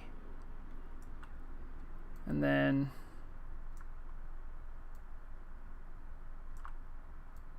all right, let's see if I can put that like in the lower left. That might be helpful. Okay. Let's see how this looks. It might not look the best. We'll go back over to editor. I don't need studio mode. And then I will bring it up on VLC so it shows what is playing. Yeah, I think this is solving the unending. Is that... Wait, let me see if I skip. What happens? Yep, okay. So it'll show you what's playing in my VLC right now. So all of these are OSTs. It'll show you the composer and like the name of the track itself. I think a lot of what Gabriel put in was for the previous patch, but and this is Crescent Grove, of course. I hope that helps. Wait, what happens if I minimize? Does it go away? It stays. Let's go. All right. Sorry about that.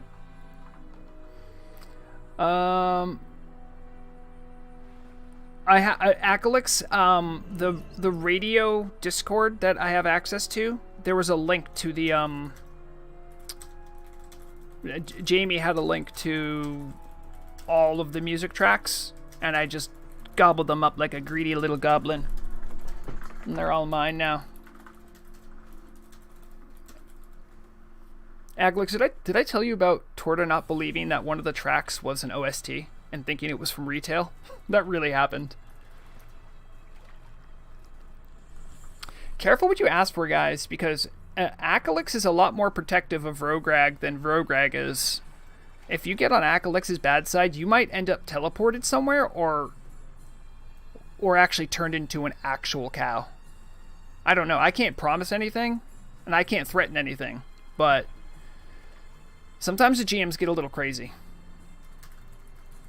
I'm glad you think you have freedom of speech. You do, but it's a moderated chat.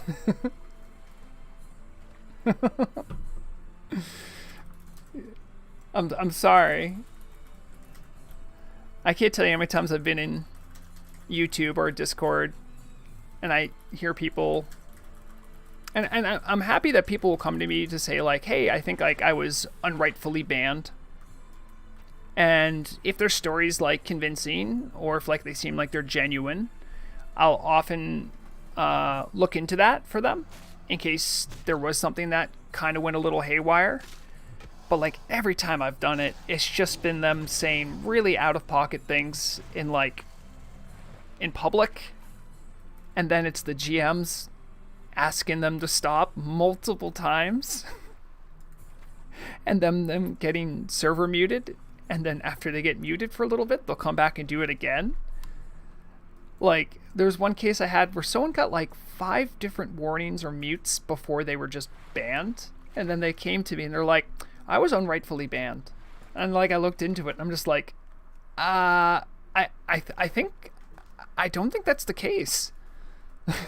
but I digress on that subject. Someone was saying freedom of speech and I'm like, oh boy, not that again. Oh, hey, Chi, how's it going? Chi, great transmog, love that. What is that? What is that skirt? What is that? Is that a dress? Oh, Chi, can I invite you to a group? I just want to inspect you. Is that okay? Because I can't invite you unless we're in a group together. Let me just take a look. Inspect. Let's take a look. What is that? So, oh, that's the okay, so that is the highborn robes. I can see why people like those. I think I've seen them before. I forgot what they were. Geez, a little bit of a PvPer here. Very nice, very nice. Highborn pauldrons. Okay, like it. I like it. Yeah, nice look. I like it. Yeah, if you ever go on the auction house, you'll always notice like you'll find highborn guys, look. I think the Taurens are finally going to be distracted. Look at this. It is a sign from the great cow one. We have been blessed.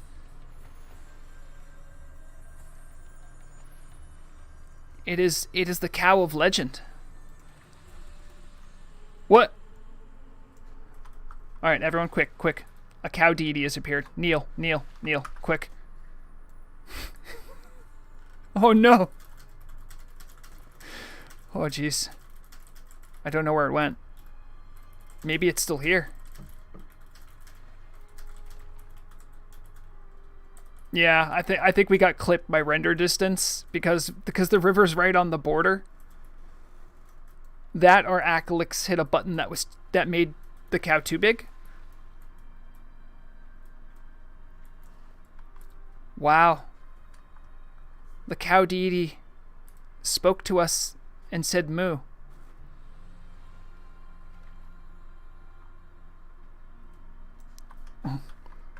What a blessed day.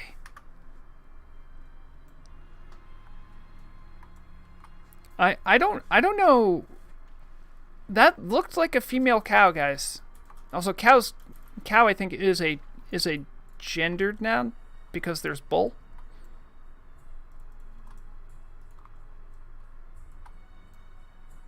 Wow. Do you guys see that? You guys probably can't see that because I have chat blocked out, but the cow goddess said, "My final words, moo the gold sellers." Wow. That's what a truly blessed thing that has happened here this day. Thank you. Thank you, cow goddess, for blessing us this day.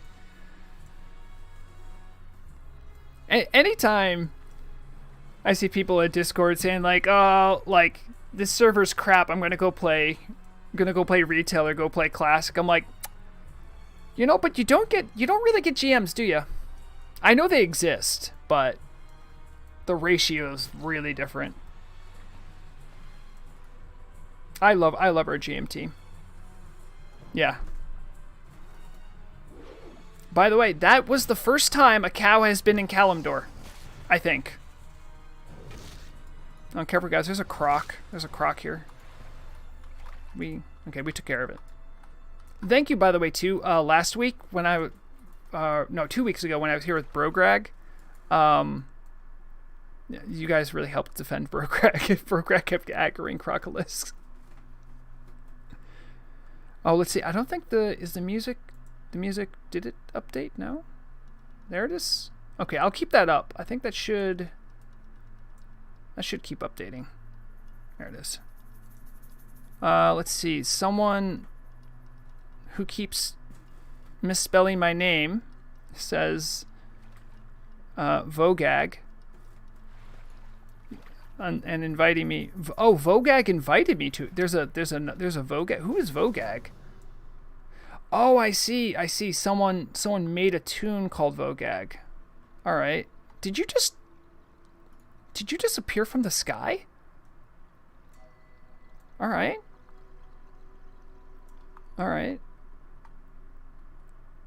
Okay, Vrograg, if that's true, I will do a /played. And if my /played is longer than yours, then you can't say I stole your identity. Are we in agreement? I also have screenshots that are dated that shows when I started on the server. Yeah, Vrograg, I'm gonna say you might not want to be here at level 1. Level 5's kind of the minimum before the Crocolis will come from like a mile away. Just so you know.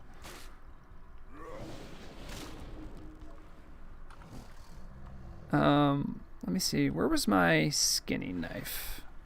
Okay, good. I have to do my skinny knife.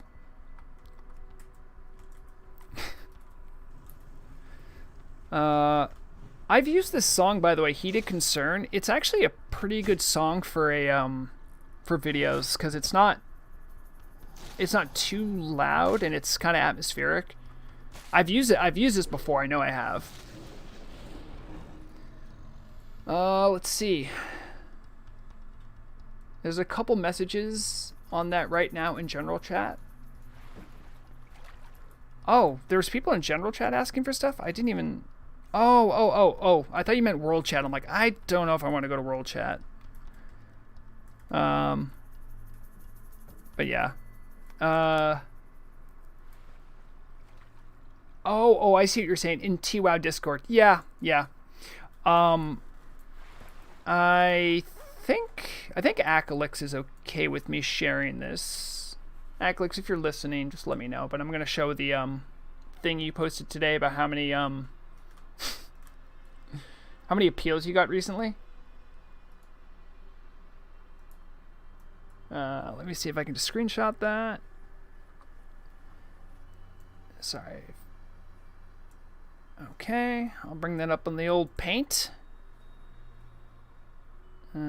File. We'll do a new one. Let's put it up. I'll zoom in.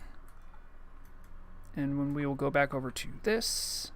Oh, look, I'm getting better at Streamlabs all the time. Nope. No. Oh, no. It didn't work. Hold on. It was under paint? No, paint didn't work. Pictures? No. Oh, I know what I have to do. I keep saying I get better at this, but I really don't. There it is. Sorry, I zoomed in really far, so it's all pixelated. But that's Acalix posting in the Turtle Wow News Discord, talking about how many ban appeals he and his team has to go through. That was just this morning. You think about it. Acalix might actually be one of the old one gods. You know why I say that? Because I don't think Aglik sleeps. Yeah, Chi, I think this is the only time you're ever going to really feel that short is around a bunch of Tauren males. I would probably be taller than you if I had good posture, but let me leave the party so I don't have a stupid circle over my head. Chi, it's super rare. I need heal for my... Is there something that makes you taller? I didn't know that.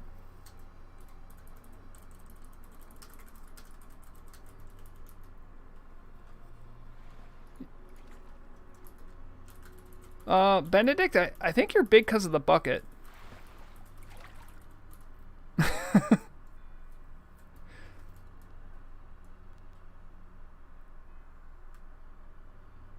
By the way, Murag, I saw that message in guild chat.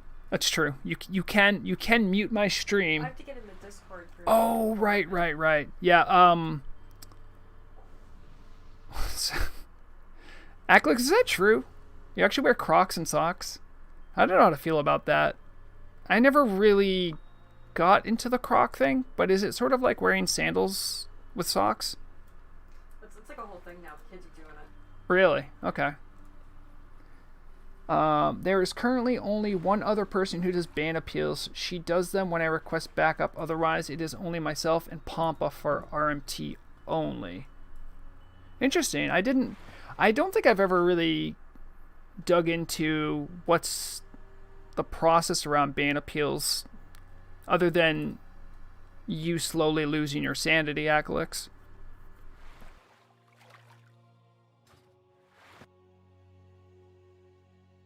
Okay, Akalix says go look at the Discord again. Oh, okay. Yeah, sure, I'll post those. Give me a second. People need to see.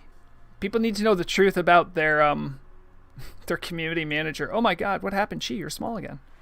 You're so small. Oh, I think a GM's been here.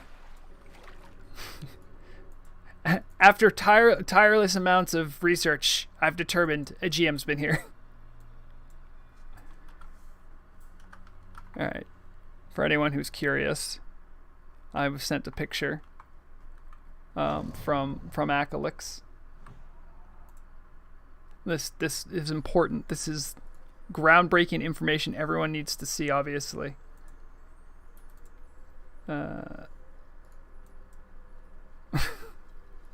Rainbow Crocs. Kind of has like that Spyro graphics look to it. Those are the Crocs of your community manager. How does that make you feel as a community? Oh, that was Noggenfogger? Okay, my bad. I forgot it can make you small.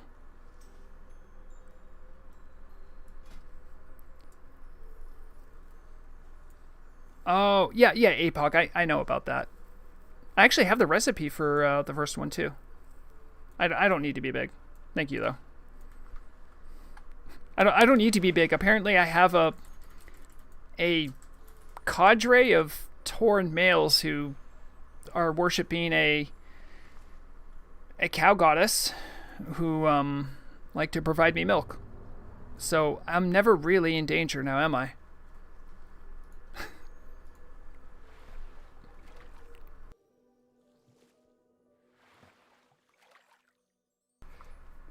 I'll make sure the VLC is updating. Okay, it is updating. I hope that works for anyone who actually likes knowing the names of the tracks. Where did that other thing go? Ah, there it is. Okay. Let's see. Fashion is hard. Guys, don't be mean to Akalix, all right? Akalix is cherry. Do they have fur inside them? Oh, that's weird. Those Crocs determine life or death of an appealer. Wow. Corrupt management? Corrupt community manager? Mort 11? I've heard a lot of people say Crocs are really comfy. I just haven't bought a pair. As I have sandals. I have Bulbasaur sandals. and I love them. I think at some point I shared with people my Bulbasaur shrine.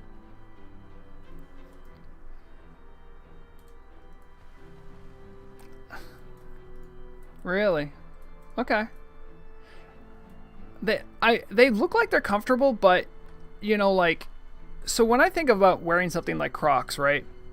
I'm thinking, all right, here's something that I might substitute for a sandal. And usually when I'm thinking of wearing something for sandals, well, that would be around the time that it's probably warmer out. And then I think about, like, it's just going to be hot, and then, like, it's going to be, like, sweaty and gross inside the Crocs, and I don't feel like those air holes are enough to do the ventilation. So, obviously, my read on Crocs must be incorrect. That can't be how people use them, right? Te von Matt, I don't have a picture, but I can... How can I show Bulbasaur sandals? I think they might be... Hold on. Let me see if I can find a picture of them. They might have stopped making them. They might have been a limited run. I don't remember. Because they were a gift. Because everyone in my family knows to get me Bulbasaur stuff. It's just that easy when you when you shop for me. Oh, Bulbasaur sandal. Yeah, I don't think they sell them anymore. Huh. Yeah. Hold on. Te von Meh says they really want to see the Bulbasaur sandals. So here's what I'll do. I'm going to start a poll. All right. Do you want to see Bulbasaur sandals? We're gonna make a poll. All right. If you care, if I get enough yeses, I'll go AFK for a second, and I'll get a picture and I'll show them off.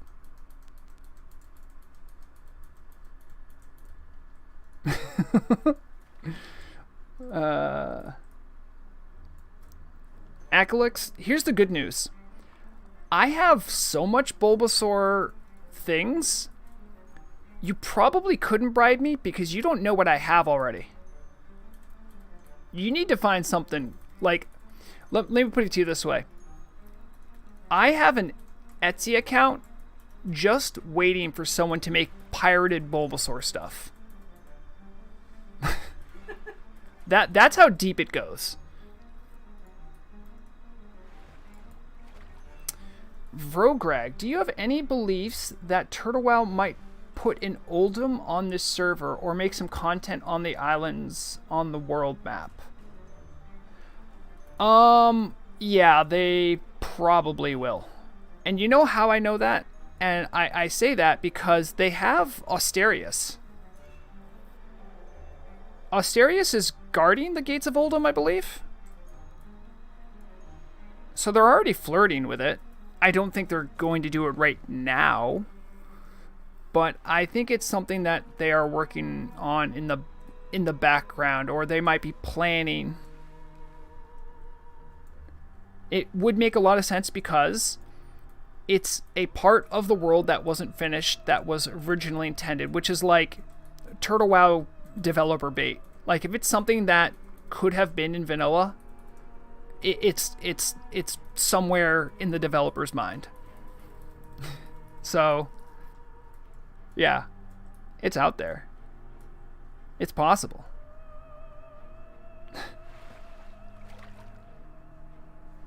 Oh, hey, Acrylics is back. Where's Acrylics?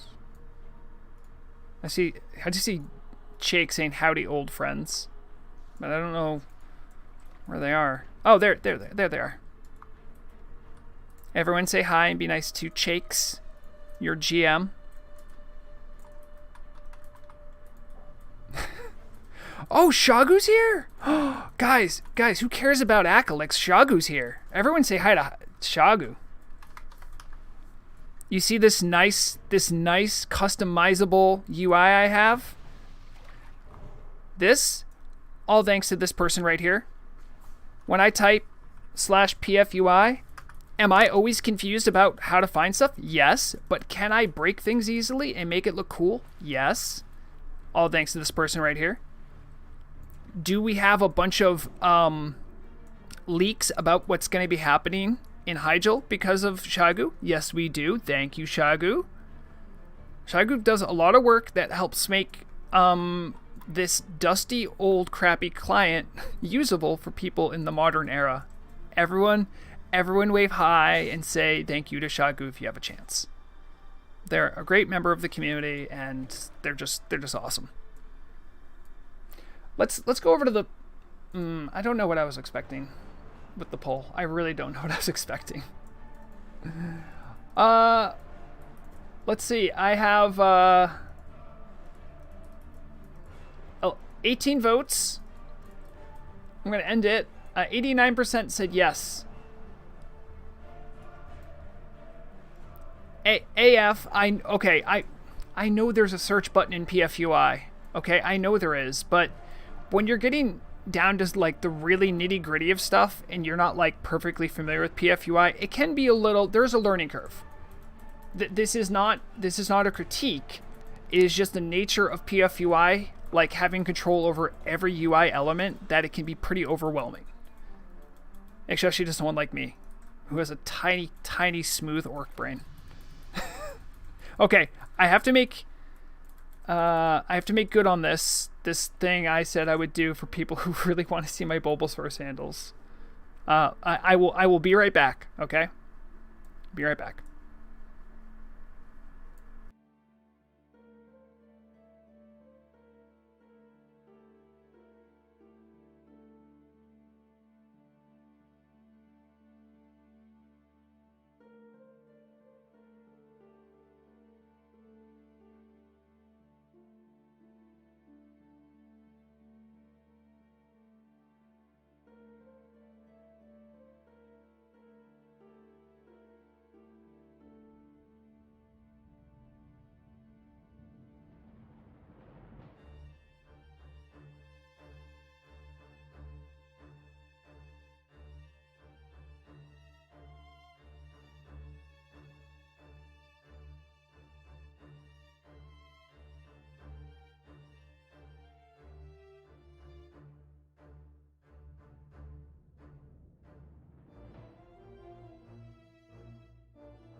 Okay, we're back. Was everyone well behaved?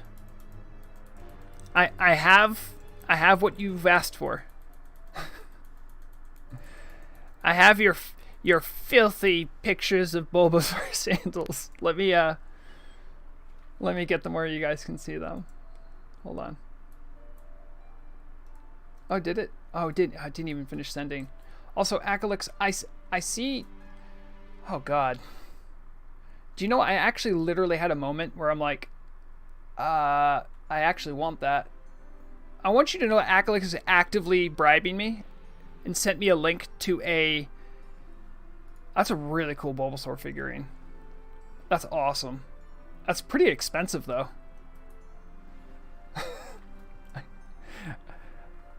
I guess I'll capture that too. We'll grab a couple things.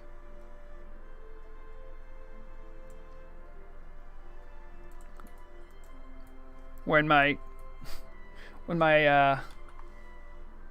stream just becomes show and tell of Bulbasaur stuff. You'll love to see it. That's a great strength of mine. Come on, where is it? Oh, you know, I took super high-res pictures of I took super high-res pictures of the sandals. I also took super high-res picture of the Bulbasaur shrine. Is my Okay, I thought I wasn't on for a second. I'm not muted. Oh, jeez. Okay, hold on. Guys, do not I'm not getting sent back there again. I can't go back to Beyond the Grey Main Wall. Look at that. Shagu's still trying to help out the community.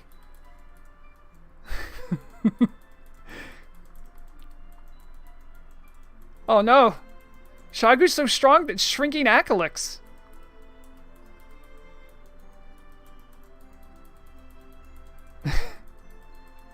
Amazing.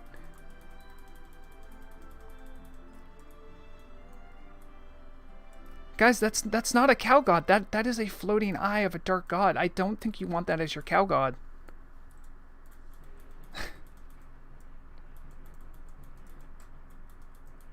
All right. No one tell Acalix where I am. I don't want to get sent back.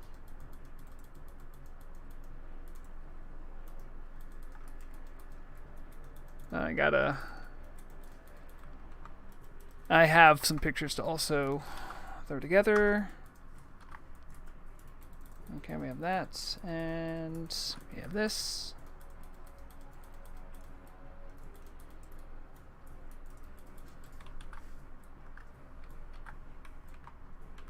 Okay, what happened? It's gone?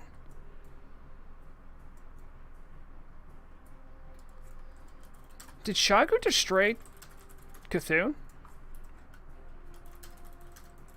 Shagu, I didn't know you had it like that. Damn.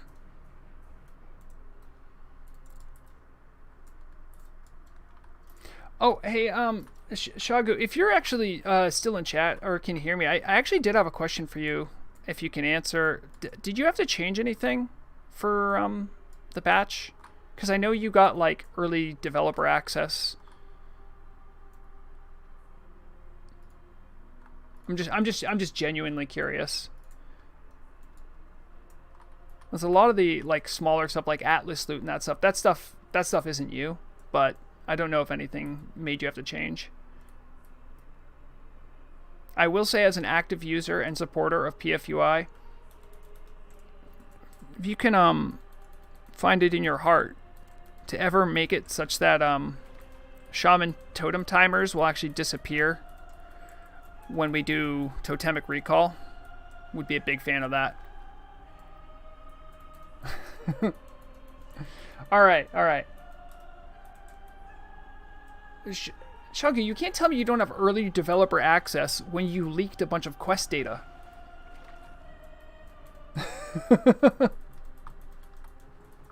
You have some foreknowledge about stuff. I also don't know like if there's things you need to do when there's patches though. I was just asking more like, you know, when there's new content released, is there anything extra you have to do? Oh, okay. Thank you for clarifying that. Call of Elements supports totemic recall. Really? I'll have to look into that. Because that's like been the only difficulty I've had with PFUI is that the totem timers, they'll stay up even when I do totemic recall, and then I have a panic moment that my totems are still out when they shouldn't be out. Oh, okay.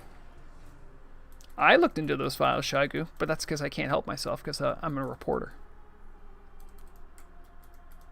I should do radio. Well, if I ever get a chance to breathe content-wise, I do plan on doing some kind of a radio broadcast for Turtle Wow. Yeah, funny story that. Okay, I have to make good on the promise. People wanted to see my Bulbasaur sandals, so I'm getting that picture out now. for people that care about sandals. Hold on, give me a second. There they are. Those are my Bulbasaur sandals. They have a cute little cartoon style Bulbasaur print on them. And unlike some people who just collect things and then never use them, I had to use my Bulbasaur. I only use them on special occasions, if I'm being honest, but those are my Bulbasaur sandals, yes. Now, I mean, if you want to see the Bulbasaur shrine, now that's, I would love to show that off, but I would just need more encouraging, that's all. The cat knocked some of it down last night. You're saying the cat knocked over one of the Bulbasaurs? Yeah, but I put them back. But I think that I could... No, I put it back. Okay. Yeah, I saw that the other day. Sorry, music's kind of going off right now. Maybe the music's fine for you guys, but this always happens. Like in my headset, it's too loud. If you wear them out, will they evolve? No. I'll just have to not have them. I was so fun story. My sister was engaged with someone. They're not engaged anymore. They had eloped, but my sister had asked me to officiate sort of like a wedding, essentially. So I'd have to get like, ordained through like a website or something, and then like, do the talking part. And I was like, well, how should I dress for such an occasion? She said like, oh, like wear whatever you want. Like it's going to be pretty casual. And that moment was birthed the idea of a Bulbasaur tuxedo. And I had so many links. I had so many ideas, and I didn't know which one I wanted to pull the trigger on. I'm glad I didn't pull the trigger because they broke off the engagement. Or no, sorry. They got eloped, so they ended up getting divorced. So I guess what I'm saying is they planned to have a ceremony that didn't happen. But, yes, it was, I was kind of bummed out. Because even though my sister's heartbroken and that's all bad, I didn't get a Bulbasaur tuxedo. Now I don't have a reason to have a Bulbasaur tuxedo. Get one for fun. Murug's saying I can get one for fun. We work hard for our money. That's true. Randolph Ward says, what are you? It looks like I'm an orc. Yep, just an orc who's trying to flex with the tabard of the Immortal Guardian. By the way, if anyone's gotten this tabard, I always like the little flavor text they have here. How do you spot a hardcore player in a crowd? You don't have to. They'll make sure you know it.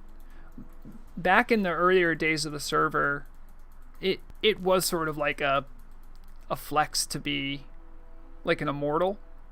There's a lot more of them around nowadays, and so this statement used to be true. And every time you'd see someone, you'd be like, yeah, I'm immortal, no big deal. Vrograg, you missed the Cannon Cow event? I was hiding actively because I saw the Eye of Cthulhu. And I thought I was going to get sent back to be on the Gilneas wall. So I didn't miss it, I was hiding from it. I did see a cow goddess appear here, though.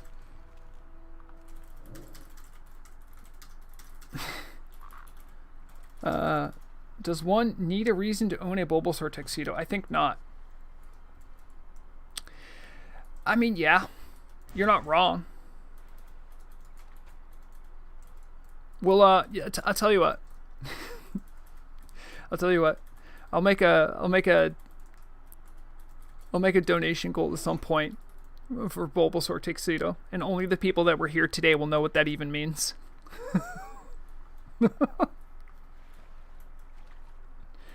And then, if we reach the donation goal, I will be forced to send you a picture of me in a Bulbasaur tuxedo. That's how I'll do it. Let's see. There is a naked gnome Vrograg. He was... the gnome is not wearing underwear. Vrograg, I swear. Okay, well, like... You can be naked and fish. There's no rule against that. There's no rules when fishing. Just that you're fishing. We'll check this out, okay? We'll see this. Yeah. That's what the model looks like. They just... Yeah. They have custom skin. Custom skins don't have. Yeah, they I think they have a custom skin on because you can see they have the face makeup. I think that means they have a skin on. So some of the skins just have as default they don't show a oh, what's going on here? Who's fighting what? Oh, it's a croc. Can someone kill the croc? I can't quite get to it. Thank you. Oh my god. Gretzky. Can we talk about... Oh my god, Gretzky. Now that is a slab of work right there. Holy crap. Sorry, I'm trying to see you, but the cows keep getting in the way because they seemingly think they're more important than all the other viewers, but that's okay. But this is a slab of work right here. That's when an orc dreams of being a warrior at night. This is what they dream about. That's a great T-Mog, friend. Like that. I actually mistook you at first. I actually thought you were an Ogremar guard who was here for some reason. I like it. You know, yellow things are actually surprisingly hard to find too. That's a good pickup. But yeah, like I was saying, some of the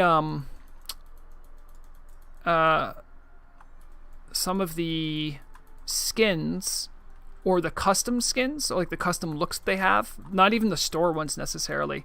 Like they don't have underwear. If you exit your client right now and you go make a brand new like green skin troll, like a forest troll, and you take off all your clothes, you won't have underwear on. That's just how it is. And you know what Lil Karen was saying was right. It's because they're European. There's a lot of European developers. They have different notions about nudity, and I'm here for it. No way, really? Oh, are my notifications not working? Did I miss Naked and Afraid subscribing? No. All right, let me make sure my notification works. Oh my goodness, guys! I had my alert box off. No, I'm glad you said something. My alert box was off, so I might have actually missed people's subscriptions or whatever. I'm sorry. No, for real. If Naked and Afraid actually subscribed right then, I actually would have missed it. Channel. For real. Because I had it on not visible. So if anyone donated and I missed it, I think I might have genuinely not seen it because I had it on invisible. Yeah. Thank you. Oh, jeez. I would love to know who your guys' mains are, or if these are your mains.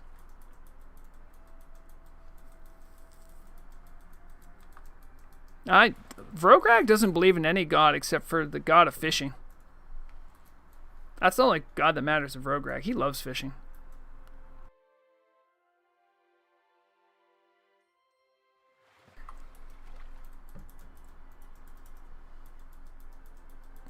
Well, I mean, I understand I saw the cow god with my own eyes, guys, but think about this. I mean, if we go like based on what Vrograg gets up to, like Vrograg's killed KT, he's killed Cthulhu, he's literally fought like other gods. So I mean, you know, in the world of oh jeez, oh okay, hide nothing. Guys, don't tell Aclix where I am. No, oh no, oh please help me slow fall, the safe fall, please. Okay, phew, okay, alright, we're good. Oh man. All right. Yeah, Acklix does it every now and then. But terrifying gods appearing out of nowhere aside, when I did that scene with Acklix, with Acklix when Acklix sent me behind the gray main wall. Fun fact, I thought he was just going to use like the spell effect, like the look of Cthulhu's Eye Beam. That was not the case. Like, Acklix did like Cthulhu's Eye Beam on me, and I like mega died.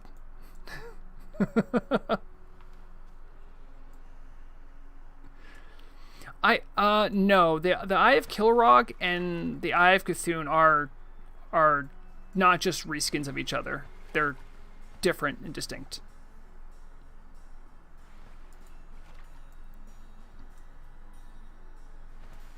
Oh man, here's more of that really good Karazhan music. I'm really excited for Karazhan. It's going to be a nice mix of like my impression of Karazhan is that there's going to be like this expectation of players who walk in who know about Karazhan from like classic and like old retail. They're gonna look at it and go like, I know what's going on here. I know my way around. And then, like, I can just see it. It's going to be, like, 15, 20 minutes into raid, and they're going to go, wait, where does this go? and there's, like, well, not spoiling much. There's, like, actual, like, procedural things. There's, like, maybe, like, a puzzle. Maybe a good way of describing it. It's going to certainly subvert one's expectations of what a Karazhan should be. I'm very excited for people to get to try it.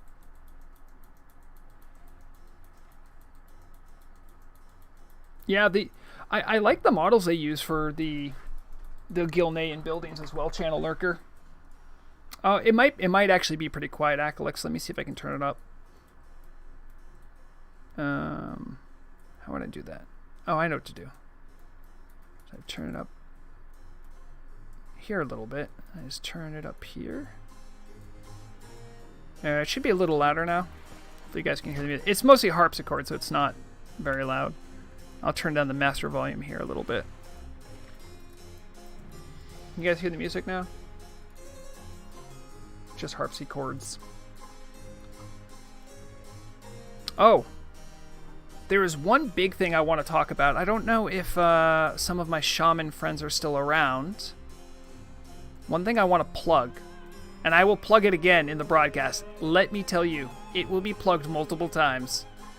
There's going to be an all shaman MC happening next Sunday. Let me see if I can get the promotional material out. Shockwarden actually reached out to me. The person I interviewed for the Nater segment, you might remember. He reached out and said, hey, I know you have a shaman. There's going to be an all shaman MC. Are you interested? And I'm like, yes, I am. It'll be very interesting. I don't know how it's gonna be bad, I bet, in many ways, but let me see if I can bring it up now. I forgot to have this prepared.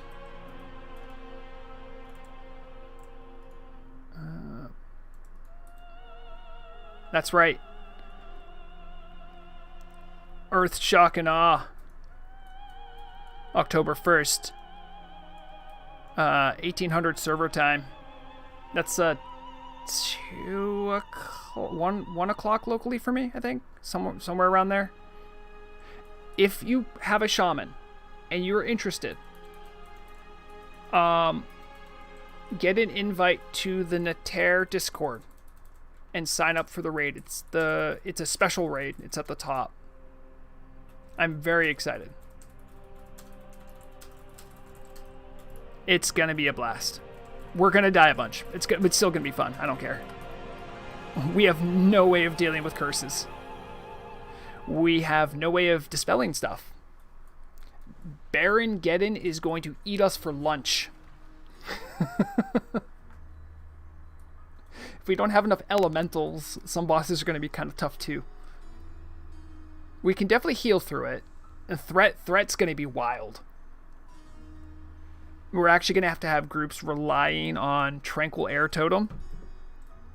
Oh, it's going to be a blast. So if you're even remotely interested, see if you can sign up. Also, Shock Warden has had a lot of people ask if it'll be streamed. I think I'll stream it, so there could be like a bonus Sunday stream.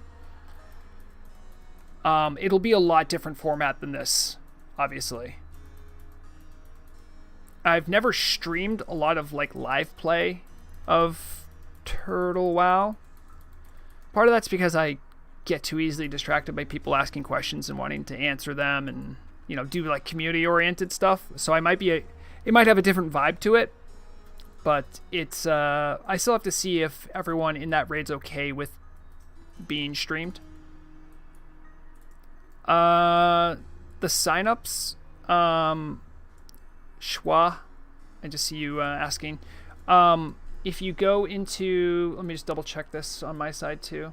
So if you can get into the Nater Discord, which should be super open because it's just like an open pug group, the sign up is under raids. It's at the top. It says all Shaman MC. You will see that I should be signed up now. It must be. I thought I signed up. There's only one button, by the way. It's Shaman. We have... Yep, I am on there. I'm number 29. We have Shock Warden, Droken, and Iron Foe as tanks. That is the only spec. There's tank, and then there's not tank. Because as hybrid classes, you can do everything. Okay, good. I'm glad you signed up. I think we're gonna... I think they got 40. Yes, by the way, AF, Endless Souls is a great track. Let me see. How many is there signed up? Yeah, I think there's 33 people signed up already. So that's pretty exciting. What's wrong with Guy? Guy's cool, I think. Oh. Well, Whoa. Is that what naked? What kind of skin is that? Randolph, what skin do you have on? Is that like their version of Blood Elf? I don't think I. Oh, you're a Dark Elf Ranger. Oh, it just looks different to me because I've seen Murog with it, but she has like jet black hair. So I saw it. I'm like, what is that?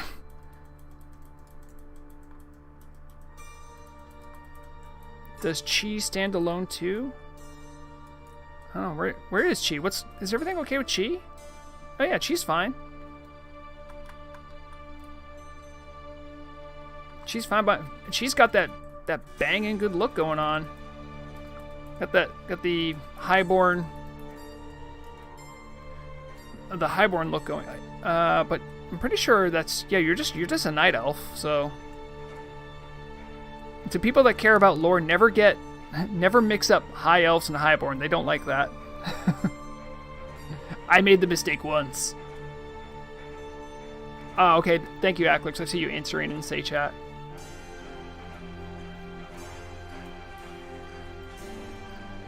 Vrograg, let's see, I see, Ricardin says, speaking of potential dungeons, I noticed a closed entrance similar to Uldaman, but closed in Baeldun.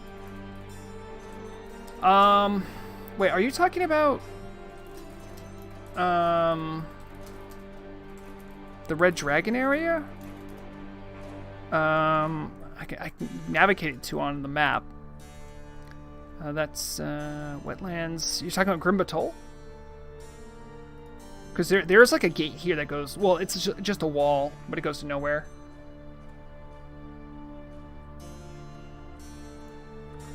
Sorry, this is a fun question. Yeah, that is Grimbatol then, Murag. Channel Lurker asks, Vrograg and Murag, if you two were to become an NPC, what would you be? I wouldn't be a rogue trainer. I would be a fishing trainer or a vendor. If I wasn't one of those, there's not really a spot for like reporter, right? So I think I would just be a fishing trainer. Or like a fishmonger. Something like that. If Murag was an NPC, and she can weigh in, of course, but I think she's currently in an MC right now, so I think she would probably be a priest trainer. And I say that because she spends a lot of time in game educating priests how to do their job.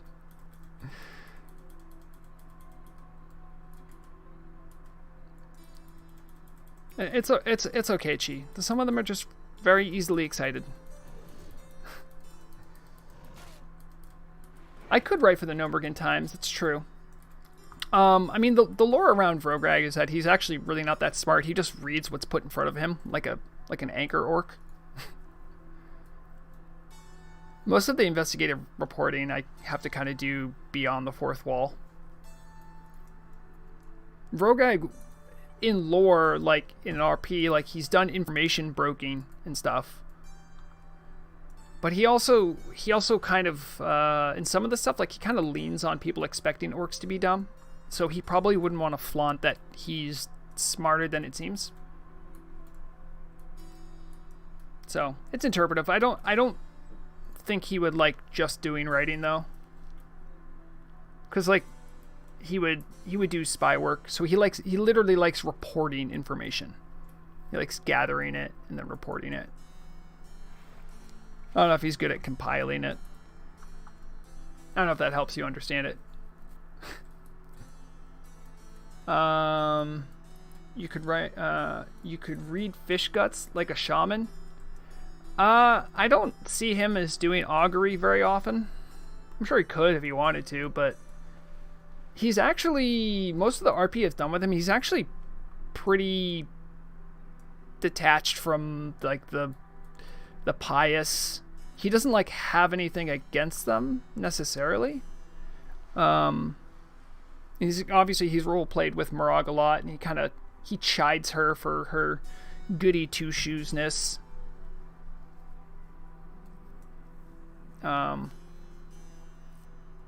So he's not very spiritual. He's spiritual if it helps him. A true utilitarian.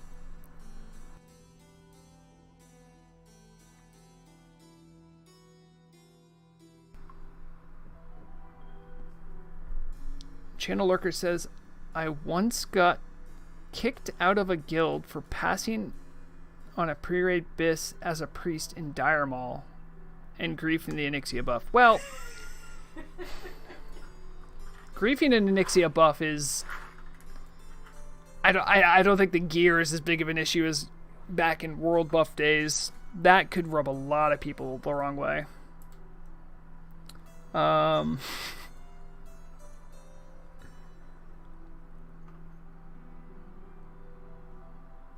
I don't... Ricardin, by the way, I'm going back to your question. There's an open cave with Uldaman style, even not the... I don't think that's Barrens. I know there's a mining site, like, down this way, right? Oh, maybe there is. I don't know. They could have added it, because I think they added some stuff. Who wants to take a field trip? Raise your hands who want to take a field trip. Well, I'm kind of curious now. Okay. Alright, everyone put away your fishing rods. You don't have to mount up. I'm gonna It's gonna be a long ride, but we'll mount up our walk. We're gonna go down this way towards Ratchet, or this way towards Ratchet. Then we're gonna catch the road.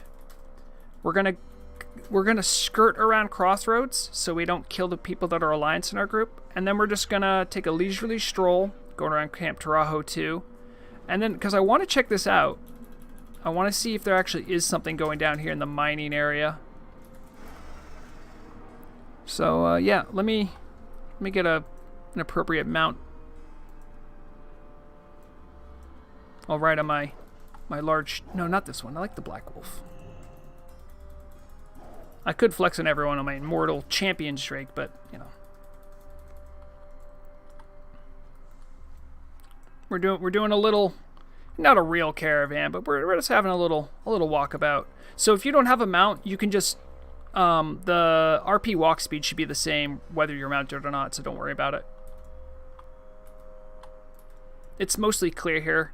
If you're a higher level toon, just try to watch for the lower level people in case they get attacked. This isn't an official PvP event, so if we get engaged in PvP, try not to fight back. Try not to engage if you can. I don't want to make a big cluster for people. Yes, Randolph, we're going on an adventure. Because I'm actually curious about this now. Everyone make sure you have a lunch.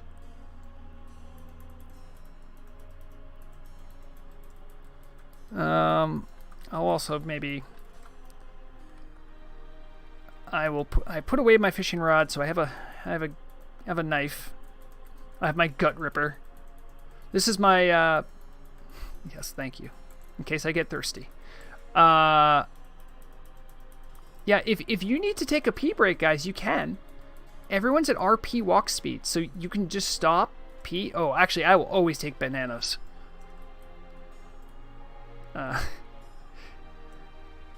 The most I do on Vrograg nowadays is gather. I make potions and elixirs for my elemental shaman, and I gather bananas for the Telebim food. So I do a lot of stuff in Telebim.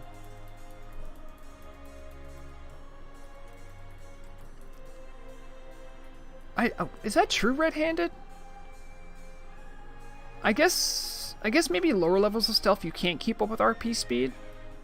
But I think at max level, you might even be quicker than RP walk speed. Especially if you have, what is it? I think it's this one? Or one of them lets you have a quicker walk speed while moving. I can't remember which one. It's one of these. Yeah, camouflage. Increases your speed while stealth by 3%. I can test it right now too. Let me check it out. Let me keep on this. Yeah, I'm not even spec'd into it. Looks like I'm keeping up with the pack. So I think it's fine. Sorry, let me, there we go.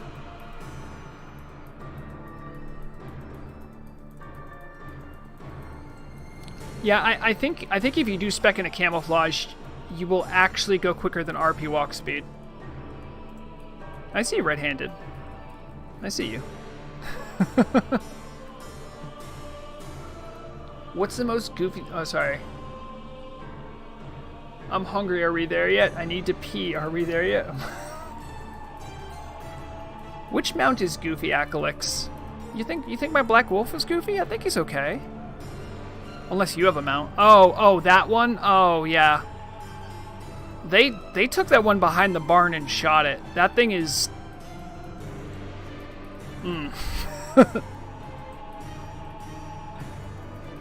Oh, yeah, good point, hey-ho. That's right. We are on a road trip. So let me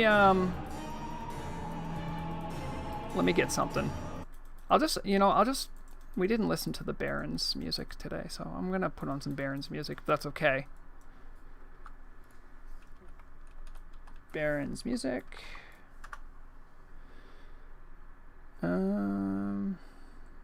Yeah, there we go. There we go. I think it has some ambient sound in it, but yeah. Yeah, that I'm aware of that mount's existence. Sorry, it might be a little loud. Let me just tone it down. That should be okay. Let me know if it's too loud, guys. But yes, that mount, one of the GMs showed me that little treat, you could say. And they're like, yeah, its animations are all busted. Like, you can't get it anymore.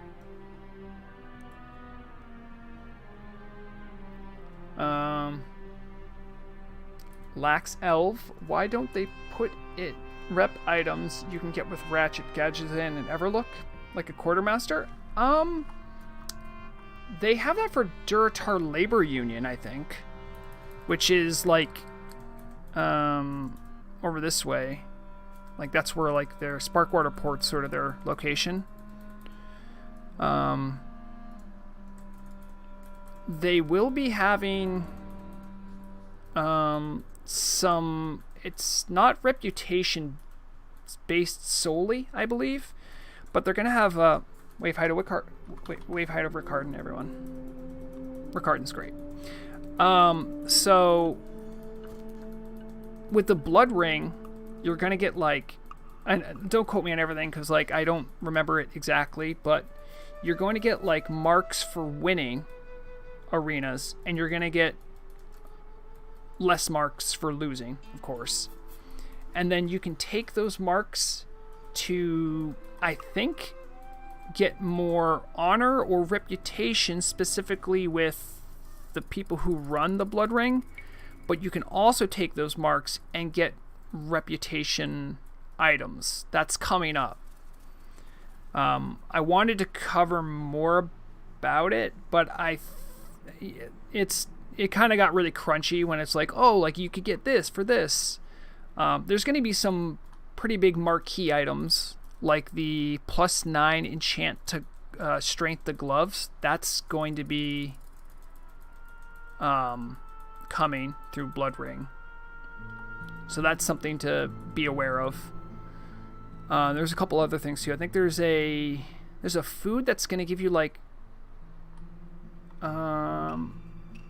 stamina and a reduced chance to be crit. I think that recipe is also part of that Blood Ring thing.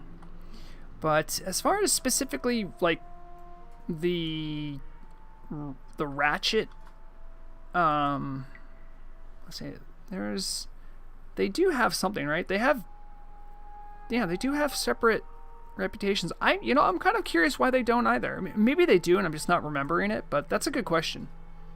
It's something they could add pretty easily.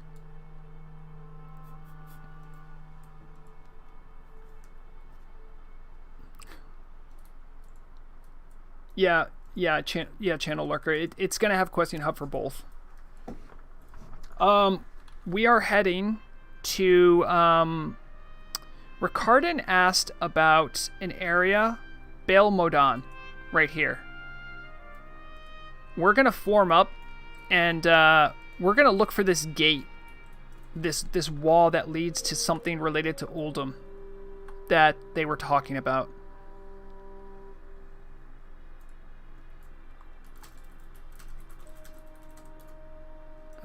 And what we'll do here, in case I should have. How many people are here? Yeah, we probably have enough to do a raid. All right. Who wants to be a raid leader for me?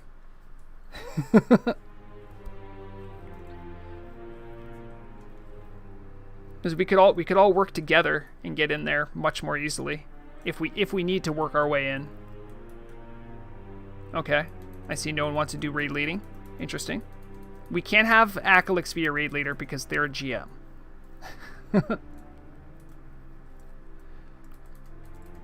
Alright, fine. Fine, I'll do it myself. It can't be that hard, right?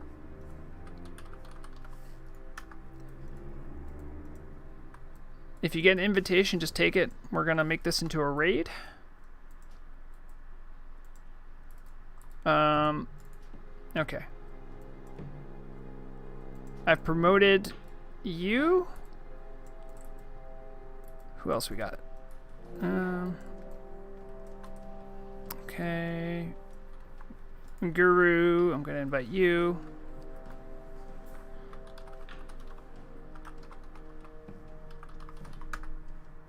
Okay. Yes. Yes. Guru, I gave Lieutenant Benedict assistance. I'm also giving you assistant. If there's anyone in the group that wants to join, whisper Lieutenant Benedict or Guru Blade to get invited to the raid, because we'll want to be together, because the dwarves around Bel Modan are, I know, at least going to be aggressive to... They're aggressive to Horde. They're aggressive to Horde. And there's gonna, you know, if we're gonna do any exploring around there, we might need some help. I don't know how they'll react to Alliance. Probably fine. They're friendly to Alliance. Do you guys want to maybe? I don't know. Let's stay to the road. Oh, I love this track. The Thunderbluff music.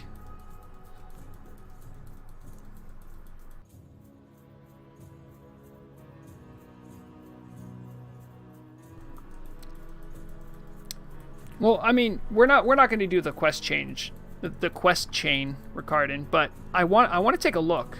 You know, if there is something that leads to something that looks like Uldum, it would be interesting. Oh, and yeah, if you are hardcore, you can't join with us, sadly. Now, remember too, if you are in a raid like this is cross-faction, so we're not supposed to participate in PvP, and you literally have a GM floating around, so if you try to do anything, there's a good chance you'll get in trouble. And, yeah, Little Karen, I don't think you can do a lot of the normal things you would do with GMs. I don't think you can follow them.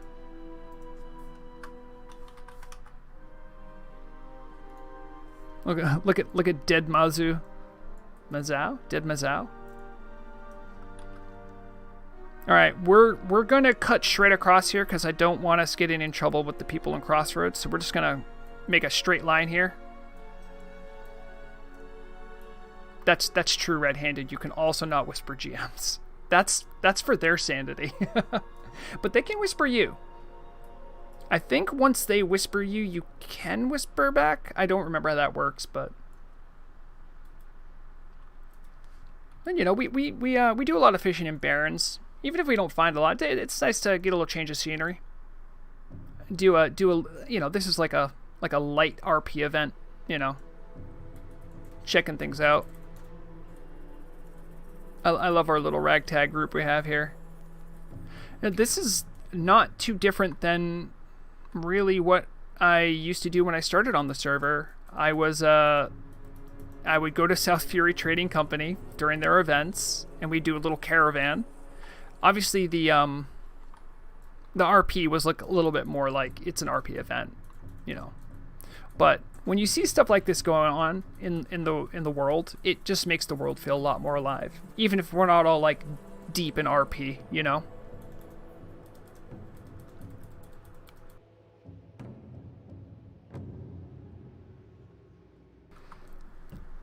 Channel Lurker asked, I wonder how GM resists the urge to spawn elites around low-level areas all the time.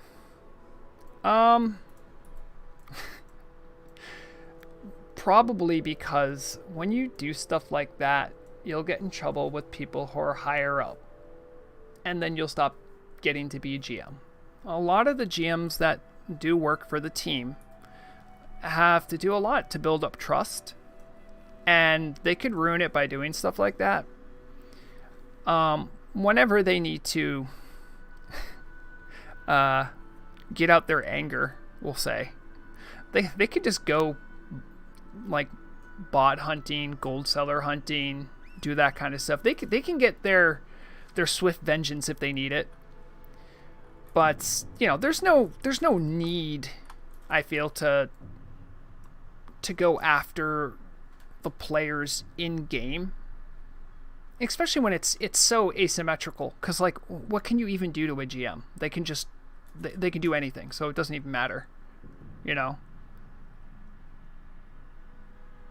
I have seen firsthand a when I was doing a ride along to see what GMs do to bots and gold sellers and stuff like that, I did see a GM teleport someone they heavily suspected of being a bot into the big box over on GM Island, just to see how they would react. So they do things like that to other players, but it's usually when they think that they're heavily breaking the rules.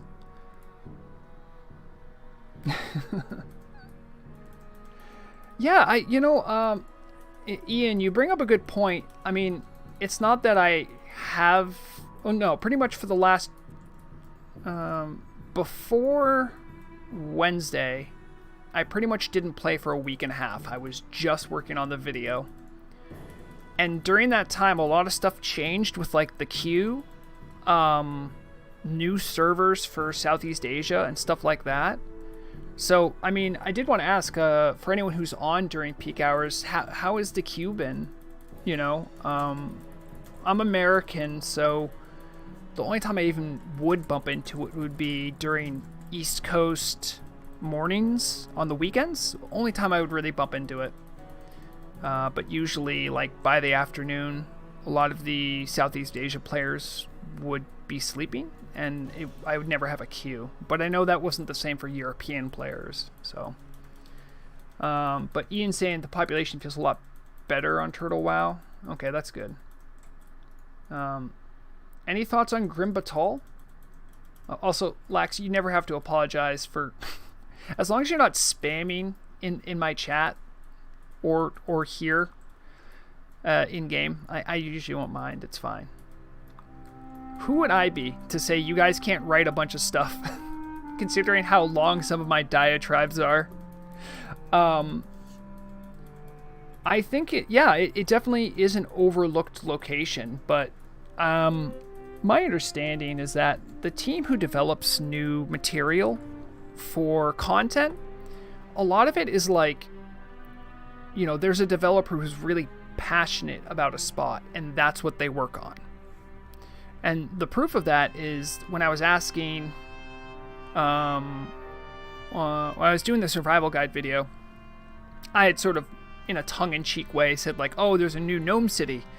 Is there going to be a new troll city? Like, they're kind of refugees in Orgrimmar, right? And I can't remember who said it, but it's like there was someone on the team that was very passionate to continue that part of the gnome story, so it happened. So, like, a lot of the things that we see are because there's passionate people who are developers who work on them. Now, I think Grim Batol is a great spot for new content, but it's really a matter of, are we going to get a developer who wants to push that? Is there going to be someone that wants to undertake it? Because it's, you know, it's not like, that's a pretty big undertaking, you know? Because the lore of Grim Batol is there's like a city in there, right? A dark iron dwarf city that like got cursed. I think that's it. I was talking to someone about this yesterday, believe it or not. So it's a pretty big undertaking, and it's ripe for the plucking. But as everything goes on Turtle WoW, it's slow and steady. You know, things come out slowly as they're made. It's made with a lot of TLC, but it's not all going to come out at once. You have to wait. I think it's a good idea, though.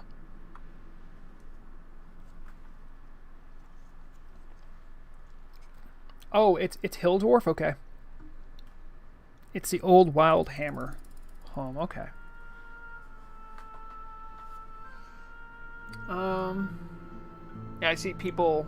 Hi, Neuropsyche. I see some people saying that they logged on not having any issue, which I think goes a long way to show that, like, much like I had been saying in the previous weeks during this, especially these kind of chats, the team works on stuff, but there's only so many of them, and there's only so many solutions.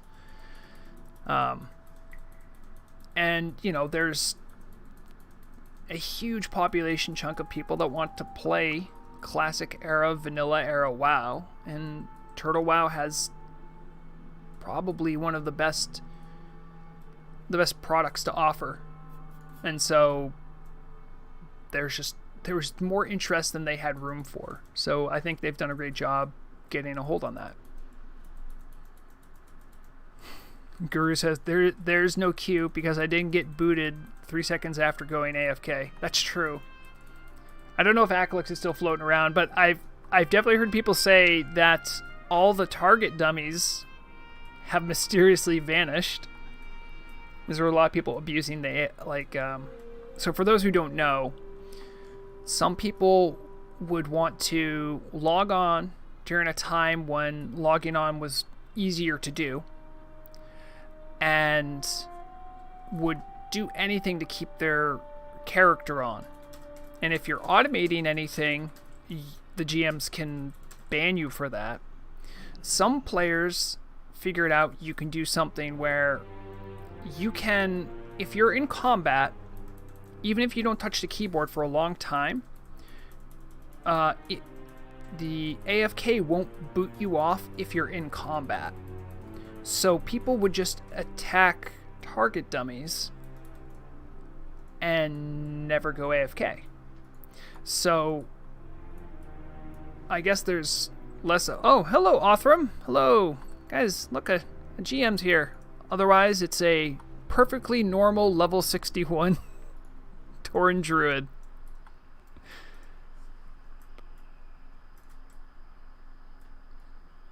I'm glad we have you along for the ride. Yes, that is true, Ian.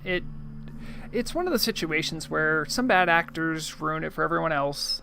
I think once the queue situation really dies down, I wouldn't be surprised if they add them back in. What do I know about the War of the Three Hammers? I know that it was a very bloody conflict that really split apart the Dwarven clans. I don't know a lot about the history, but I remember there's 3 main clans. I think most of what I remember too is probably from a Platinum WoW video. I never got too deep on the dwarf lore, but I know there's a lot. Yep, so yeah, Akalix is in chat saying, yeah, it's exactly. They got removed for AFK evasion. Bori, yes.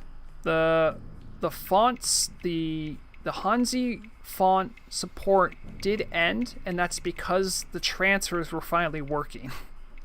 So there was a period of time where the team said that they planned to end Hanzi support, but at the same time, transfers to Southeast Asia servers weren't working. So in order to not be jerks to like honest players from Southeast Asia, they didn't want to ban those players when the server that the team wants them to be on isn't available to move to. So it did take a little bit for that to roll out, as I understand. But if I understand things correctly, the Hanzi support should be disabled now. And Murag, you're absolutely right. The Blackwing Guard lore would love Grimbatol. Blackwing Guard is in lore is essentially like a exploratory / military end of the Red Dragonflight. So like obviously Grimbatol would be of interest for Blackwing Guard.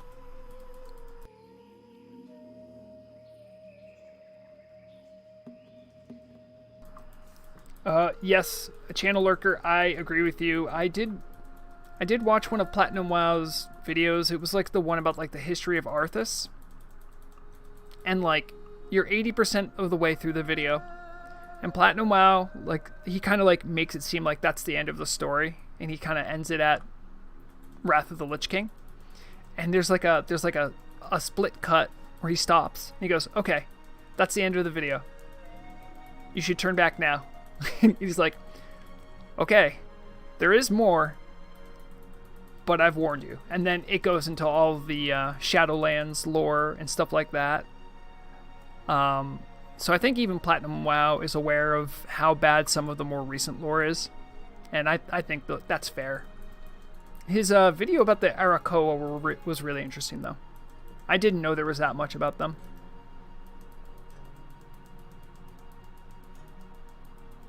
Yes. Yeah, that would be the best.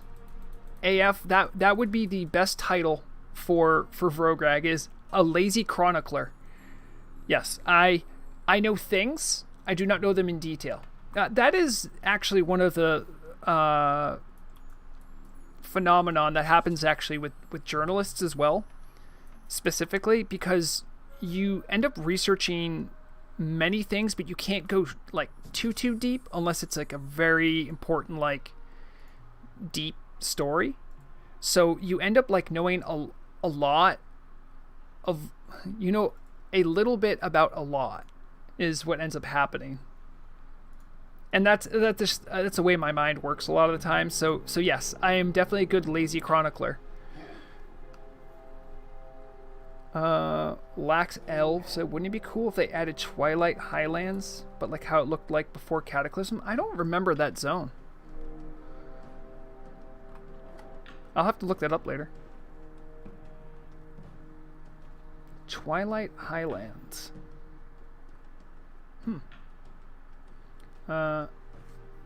Yeah, Akalix, you're also correct about that. To do Grimbatol justice based on the lore, it would take a long time, yes. Because you're essentially looking at like a whole nother city. Another underground city. And it also would be... It would have to be... sort of a... Did anyone just see a speed hacker? You see that? Hey, Aklix, you see that? I don't know if that was visual, but that could also have been a speed hacker. I don't know. Remember, keeping our community safe from hackers and cheaters is everyone's responsibility. I don't think I got their name though. I mean, I don't know what it was. It also could have been someone with very bad ping.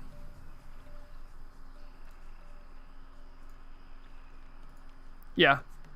Well, the nice thing is it's captured on stream. So if anyone's that curious, like say a GM with a vendetta to destroy any who cheat, they could just that's the nice thing about YouTube streams. You can just rewind. Like you can just go back, look for the frame. You'll see it. Because I know I didn't. You guys are making me feel that I am not gaslighting myself, and that did actually happen. The Baron's Zebra Mount. That's Zevra. Zerva? Zevra's a friend of mine. Zerva's a mount. Is one of the coolest additions. Please put one more of the cool rare spawn mount drops. So much fun. Yeah, there's that guy. There's that rare spawn who likes to wander around called like. Zebrin the Mad. Yes, thank you. Zebrin the Mad, I think is his name. And he gives a buff called Party Time that makes you dance randomly, and he likes to throw heavy leather balls everywhere. And if you kill him, there's a chance to get the mount. Randolph, we let's see. We got like another 5 of walking. We'll be fine. I thought paladins are supposed to be disciplined. Oh no, Chi! Oh no. Oh good, Aklix, you did see the name. Yeah.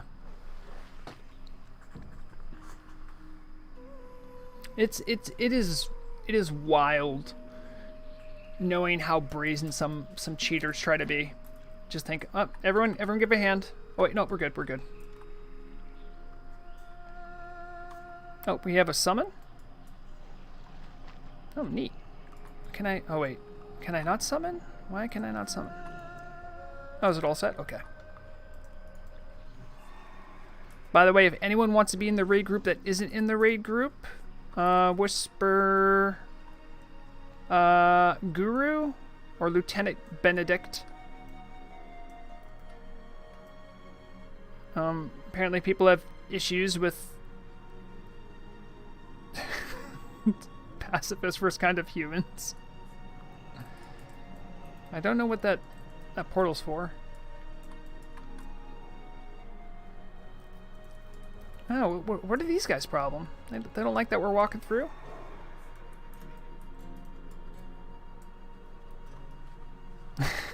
oh, Murug was trying to get a summon? You guys are in good hands if Murug's around. There, you have like your chance of death just went down by like 30%. Yes, they have the one with the horn on the shop. You can get it's a drop too. That's correct. I think they're slightly different. So the mount is, let's see if I can find it. Yes, it's this one. I don't know if it's identical to the one that guy drops, but it does look pretty similar.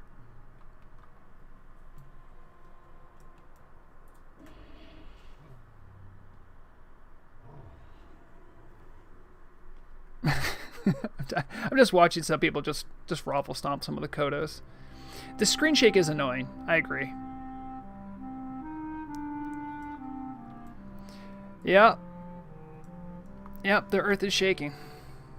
Oh, speaking of Kodos, one other small tidbit of information. There is the new achievement called the Vagrant, where you do leveling, but you can't wear anything of better quality than a white quality item or common.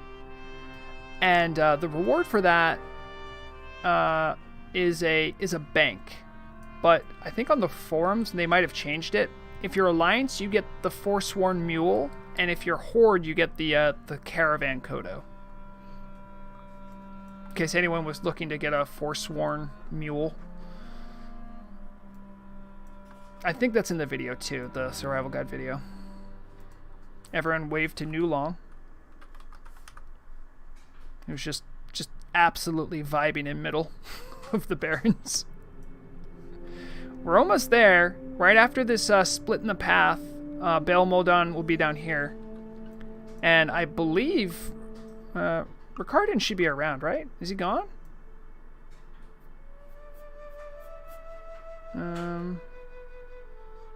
No, maybe he's gone. Ricardin, are you in the group?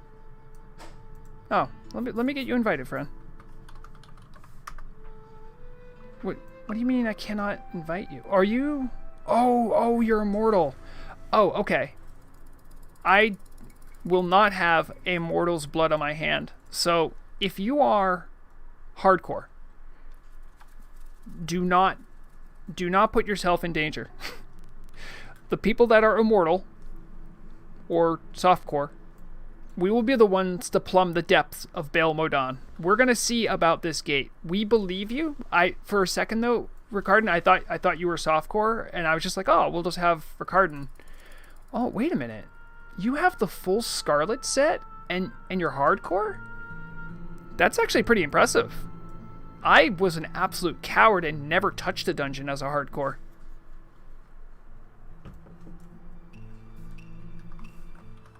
Let's say hello to our Spanish-speaking friends. Hello. Or sorry, hola.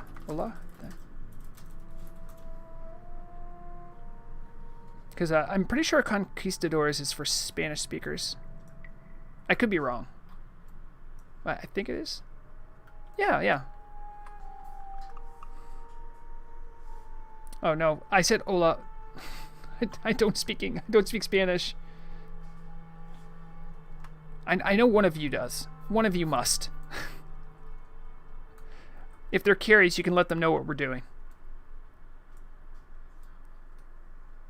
Oh, is that in already?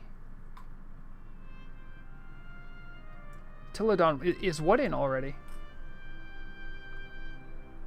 You mean the achievement? The achievement's not in now, but it will be with 1.17.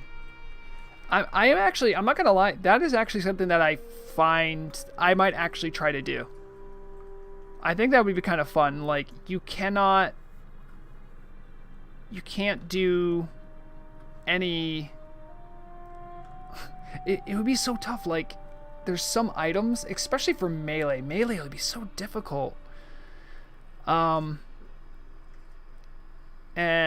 yeah, I don't know. I don't know how I would do that. I just think it'd be a fun experiment. Does anyone else think they're going to do it? Or at least give it a try? Oh, you know what? Another chance to do a poll. I'm going to do try vagrant. Oh, hold on. Challenge. We'll do that. Let's see what you guys think. Would you try the vagrant challenge? Yes, we are close for Cardin, I know.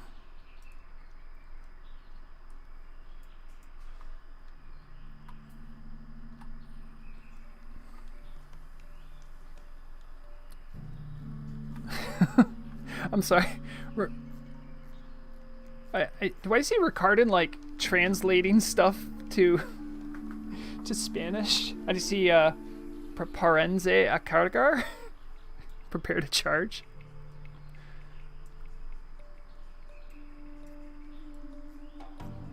Oh, okay.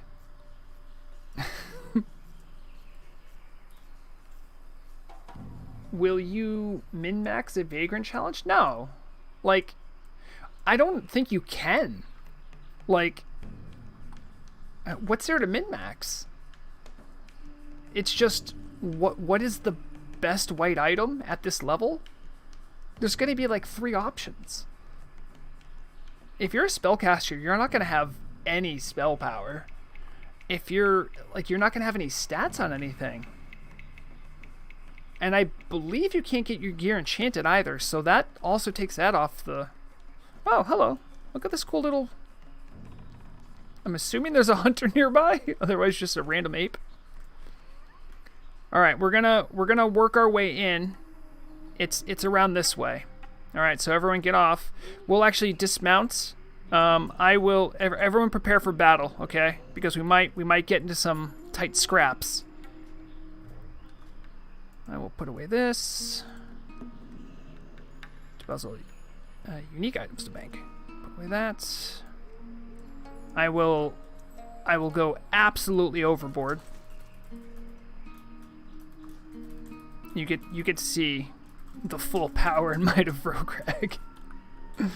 Am I in combat spec? I am. Okay. All right. Yes, Murag, I will be your champion gladly. If you want to buff people, go ahead. This isn't like a formal raid. Really what we're doing here is, if you're higher level, protect the lobies. Do your best to keep them alive. And we should be okay.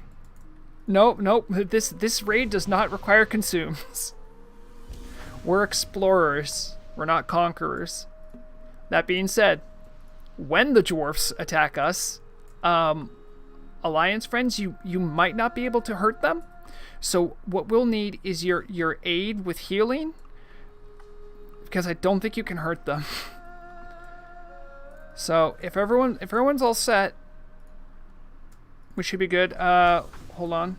Wait. I am a jealous god. I will steal the shaman. APOC, come get in here.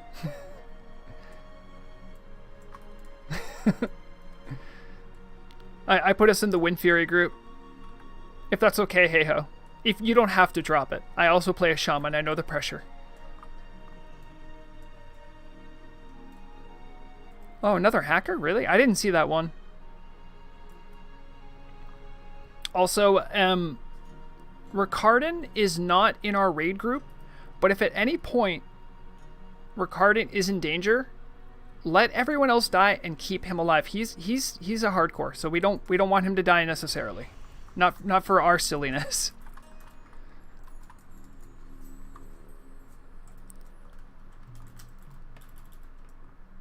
Level 8 Wind Fury King. You love to see it.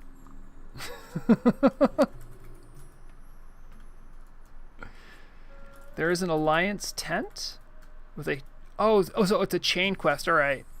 I'm not telling everyone to do the chain quest. we're just gonna work our way to this gate. I want to see the evidence of them digging into something with Oldham. Yeah, I know you can't APOC. Okay. Alright, Ricardon's charging in.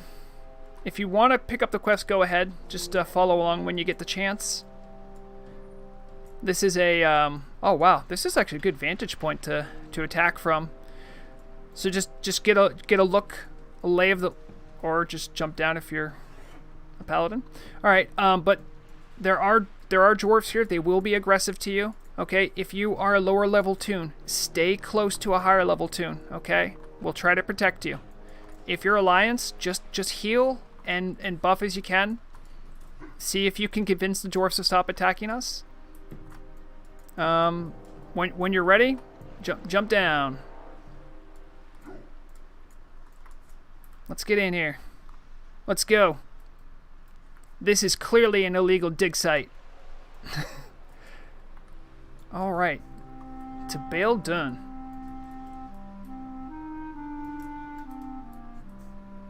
And thank you, Ricardon, by the way. This is a great idea. I'm having a blast.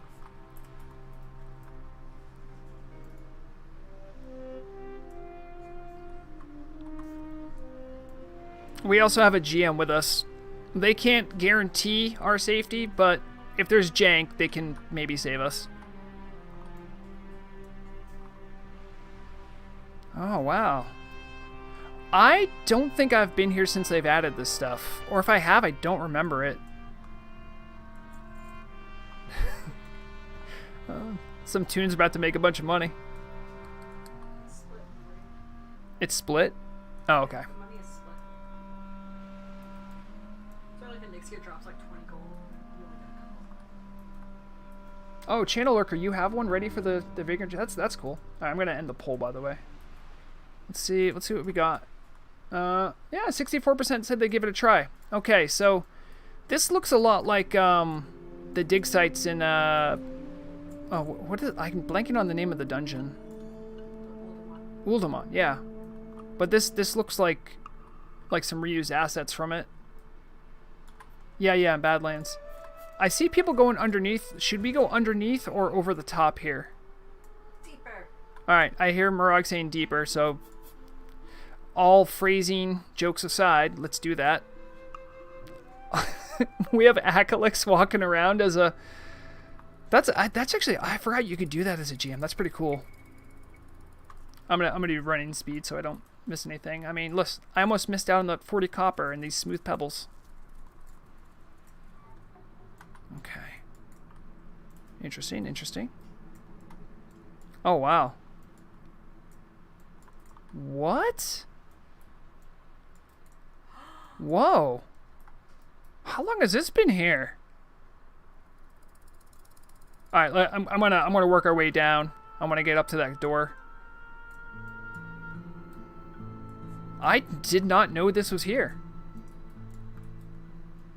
You stay away from the lobies. I see you. Don't you hurt them. Alright. Okay, coast looks clear for now. Keep your heads on the swivel though, people. See, there's a portal. There's a... Oh, come on, Akalix, there's a portal here. If everyone wants to turn around, I'll take a picture too. Just like a real raid. Tall people in the back.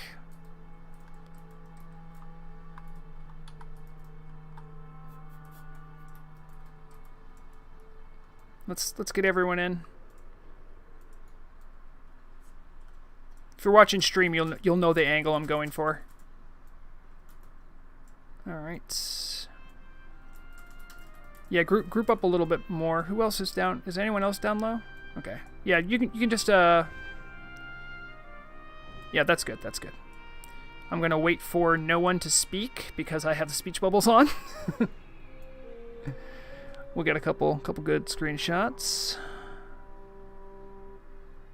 Well, anyway, come on, go away, speech bubbles. There it is. All right, we got one.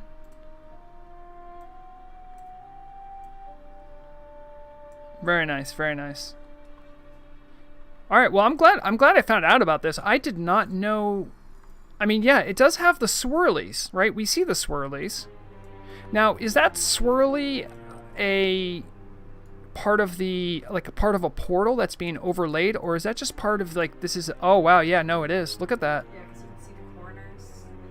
Wow. Hold on, someone see if, all right, don't let Akalix know I'm doing this. Let's see if I can just, like, force my head back there and get my camera. Is there anything? Oh, wait a minute. Wait, do I have something? No. This is real exploration. Jamming your head against the wall. Nope. Nope, it's locked tight. Yeah, we do need a mage. Yeah, do we have a mage that can blink through that? I don't see any mage in the group. If you like mages, though. Aww. I am interested for this, though. This would make a cool little dungeon. I mean, it's in a nice spot. There's already 2 other dungeons here, right? Yeah, Chakes is a mage, Karen, but Chakes is also a GM that can just do whatever they want. So they're not in quite the same level as us.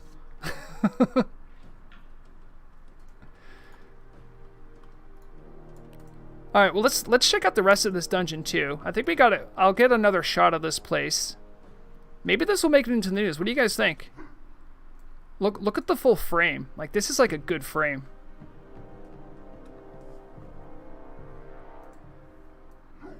It has these nice statues with the dwarves holding up, or no, those aren't even dwarves. Those are just titans or titan forged, holding up it.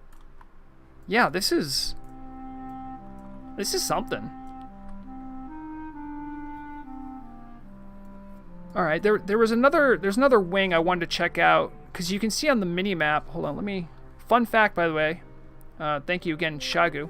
If you do /farm and you have PFUI, it'll do that.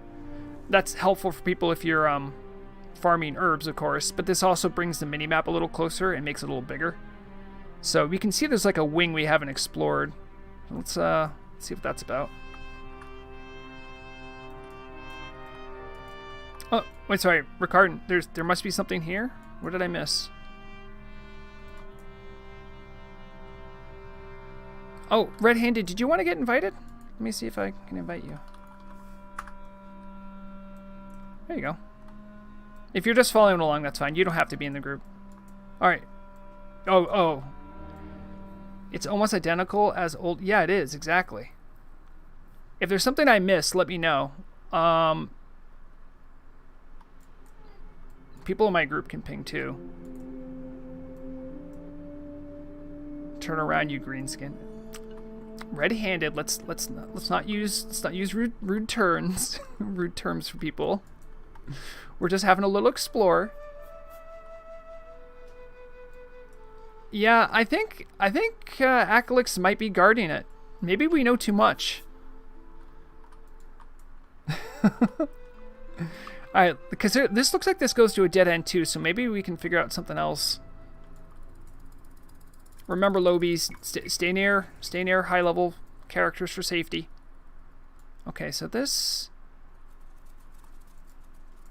Okay. Oh, yeah. Now, this looks like the Austerius platform, right? Or at least a different size of it. Oranges. Oh, someone put down oranges? Alright, all I could hear was Murrah going, oranges. Yeah, we got oranges. So this door, though, this door just looks like it leads back into that chamber. Yes, it's an ancient earthen toilet. We are the best there is as far as archaeologists, clearly. Yeah, this looks like a quest item. What's this little thing on the ground here? Oh. Is that a mecha gnome head? What's that doing here? If there's an instance behind the portal, it needs to be under Razorfen Downs. Yeah, it's true. Shadow Wing MD. We are not in Uldamon. You know where we are? I bet you didn't know this existed. in the Dwarven mining camp, there's an entrance to an Uldum-like area that we're exploring. Ricardin gave us a little tip about a fun place to explore. So we took a little break from fishing to go check this out because we were already in the Barrens. So yeah, this is not Uldum. Also, you'll notice we're in a raid. You can't really go into Uldum with this many people. Alright. Well, this so that's one dead end. So someone's pinging over here. So let's go check out over here. I think it is new. I don't know when it was added. I'm not gonna lie. The team sometimes adds stuff and doesn't tell anyone. They do it all the time. And when they get annoyed that no one's found it, they will drop hints.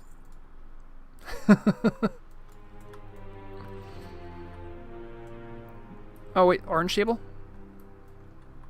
Told you they were oranges. These are only for level 60s.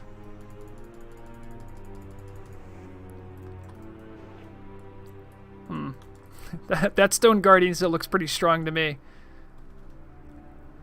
Do you know how much extra hit I'm gonna need to hit a level 70? Alright, we're going to this chamber though. If you can see, hold on. Well, does my ping work on farm? Let me see. Yeah. If I do this. No, I can't ping when I'm farm mode. Interesting. But anyway, I bet no one knew about the farm mode thing. It's pretty nifty, right? Oh. Uh-oh. Morog's excited about something. Make sure there's no stragglers. I see, yeah. Well, Chi and I will take up the rear. I don't want poor Gabbleman to die. Unless they're trying to do quests, then I feel bad. You can also shift scroll wheel and control for the size no path. Yes, that's right. Yeah. Morog Vrograg? Morog says Vrograg. I'm coming. Hold on, wait. RP run. I am her champion after all. Whoa. Whoa, that is a cool mural.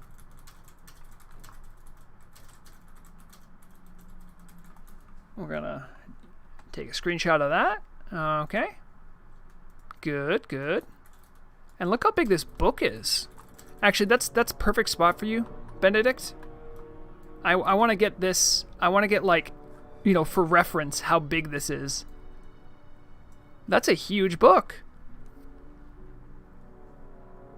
Now, is anyone more knowledgeable about other variations of WoW? Like, is this mural, like, that mural has to, like, I'm not trying to say anything bad about the art department, but, like, the level of, like, I'm assuming this comes from, like, Wrath, maybe? Or Kata? Because I've never seen this, and I think the art department has better things to do than decorate areas of the world that are not even mentioned. I think it's really hard for them to bring in assets from Wrath. Right. Oh, that's true, yeah. Because it's a different planet. Well, that's interesting. Also, this looks like a bookcase I've seen, but they just sized it up. Fascinating. There is a cow mural. That is correct. For those cow-obsessed people that were hanging with us before, I'm sure they're very excited about that.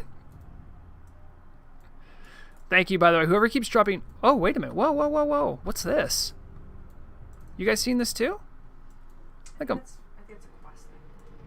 They have like a little quest item right here. There's a quest to, like, where you drop Oh, this okay. to turn it in. Murog seems to know a lot about this. She must have done it on her slow and steady tune. There's a similar one. There's one in Pokemon. Okay. Just want to check out the rest of these. Looks like more bookcases. Oh. APOC, you had the same idea I did. Can we get on top of the bookcases? Oh, oranges again. Hold on, wait. Is Akalik still watching us? Hold on. Come on, I got an idea. Mailbox? Mailbox, maybe? Imagine? I was on top of it for a second. Okay, I'm halfway up. Jumping. Oh, nothing. Wait a minute, you're getting somewhere. APOC's figuring it out. There is an invisible wall here. There's some kind of a ledge. That's true. Akalix is watching the gate. Whoever gets on top of the bookcase first, I'll take a snapshot of you. Milan, I have not. Oh, wait a minute. We got a winner. APOC, grats. You get your screenshot. You'll love to see it. People are putting all sorts of stuff over there now. Where there's a will, there's a way. I haven't played Deep Rock Galactic, although it's been suggested to me before. And that's where I know Rock and Stone from, as a meme.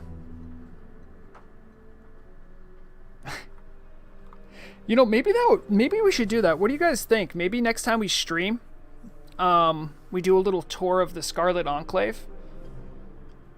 Exploring's actually been pretty fun. I like fishing and chatting, but we can also fish and then we can also explore. It would be fun to show off Scarlet Enclave because I've been there a couple times and I don't think everyone even knows about it. It would be high level, so like a lot of people here, it would just outright be far too it's like max level and it's just elites pretty much. So it would be highly dangerous for mortals to go. I could maybe see about suckering in some of my my guildmates to come. Also, I saw a really cool sword. Whose sword was that? Guru, what sword is that? Oh, is that the Hungering Cold? Oh, hold on, let me check. I can inspect you because you're in my group. I think that is, right? Oh, that's what Gressel looks like? Whoa, I didn't know Gressel has a little bitey mouth on it. By the way, if I haven't congratulated you already, grats on Gressel. That's amazing. Alright, well we didn't even go to the end of this hallway, but it looks like it stops here.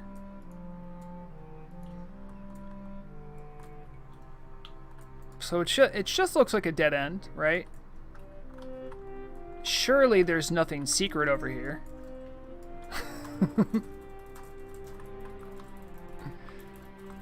The Dragon Merc? Oh, yeah.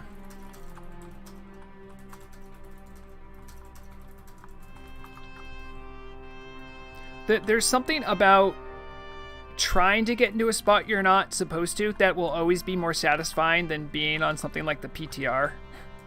So the PTR, I could just do whatever I wanted. But like when you gotta earn it, when you gotta get to somewhere rare, it feels better. Ricardin, genuinely thank you for pointing this out. I had no idea there was like an instance portal. It's pretty amazing.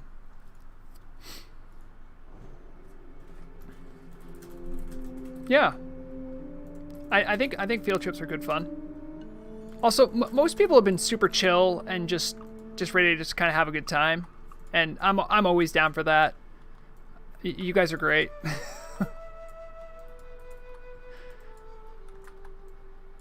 All right, did we go to all the corners? There's a little nubbin here. I don't think that's anything though, right? We can check out the rest of it though while we're here. Oh, yeah. Thank you for dropping by. People that are, I gotta go off to Stormwind. This is kind of not your normal neighborhood, is it? I mean, I think they're gonna do something with it, Ricardin. They have to. Like, they can't just tease us like that. I mean, they can. They probably will. What else they got over here? So let's check out this. Clear out any of the troublemakers. Well, you don't even have to really, but oh no. If this mage was trying, I feel sorry. Can we wait? If he's in raid, he can't do the quest. Oh.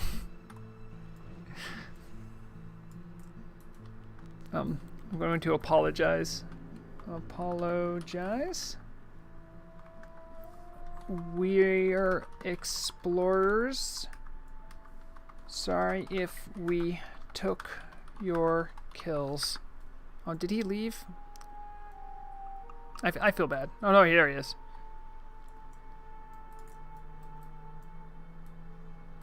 It's I know what I'll do. I know what I'll do. Hold on. Oh, I'm gonna trade with him. Well, let's say 5 gold to make this all right. There we go. I know he's a mage and mages can make money, but if we're killing his level 19? Yeah. I feel bad if we're taking his kills and stuff if he's trying to do a quest, because I'm pretty sure he was just finished drinking and we walked in and killed all his stuff, and I feel bad if that's the case. Yeah, he could use the 5 gold. Interesting.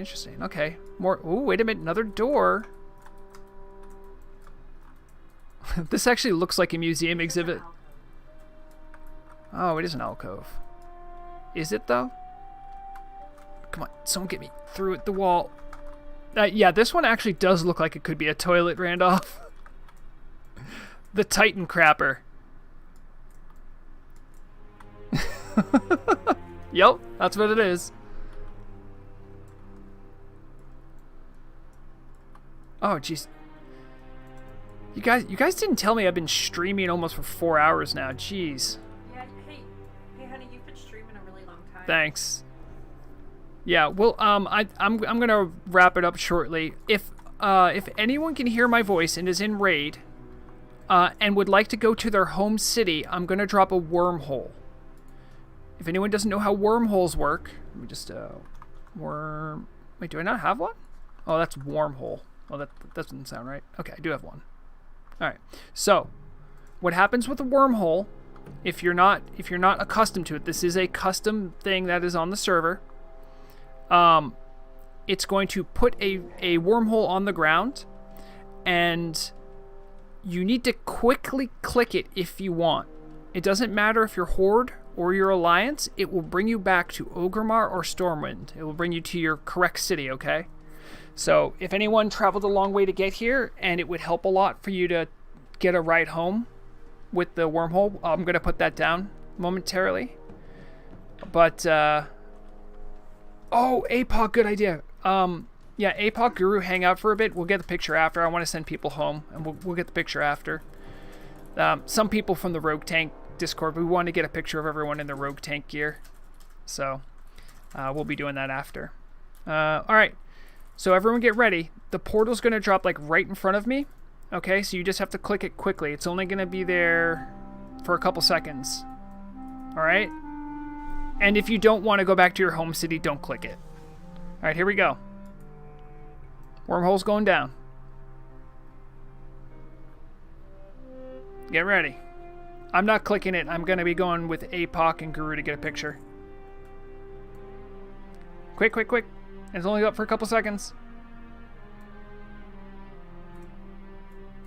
Alright. Alright, well, anyone else who's been here, thank you very much for joining. This has been a really fun stream. Ricard, thanks again for the great idea. I should be putting up a broadcast. It might be a little different because there was no changelog. It'll be a fun market watch. But thank you for all the support. If you haven't subscribed, make sure you do. I'm 6 subscribers away from 2,000, so that'd be cool if we got that. If you want to support the channel, you can do super chats at any time. I'm sorry I didn't have notifications on those before. They should be on now. But yeah, thank you everyone for joining. I have to stop playing with all of you, and I have to do other things. There's videos to make. Get hyped for the survival guide video. I think that'll be out sometime later this week. I don't know for sure. But yes, thank you for watching. Thank you for participating. I'll make sure to see you guys all next time. I think next week Saturday I should be on. I think that's yeah. I should be on next Saturday. So I'll see you all you guys there. Okay. Yeah. 2 weeks out I won't be able to do a stream, but until next time, everyone, remember, knowledge is the deadliest weapon.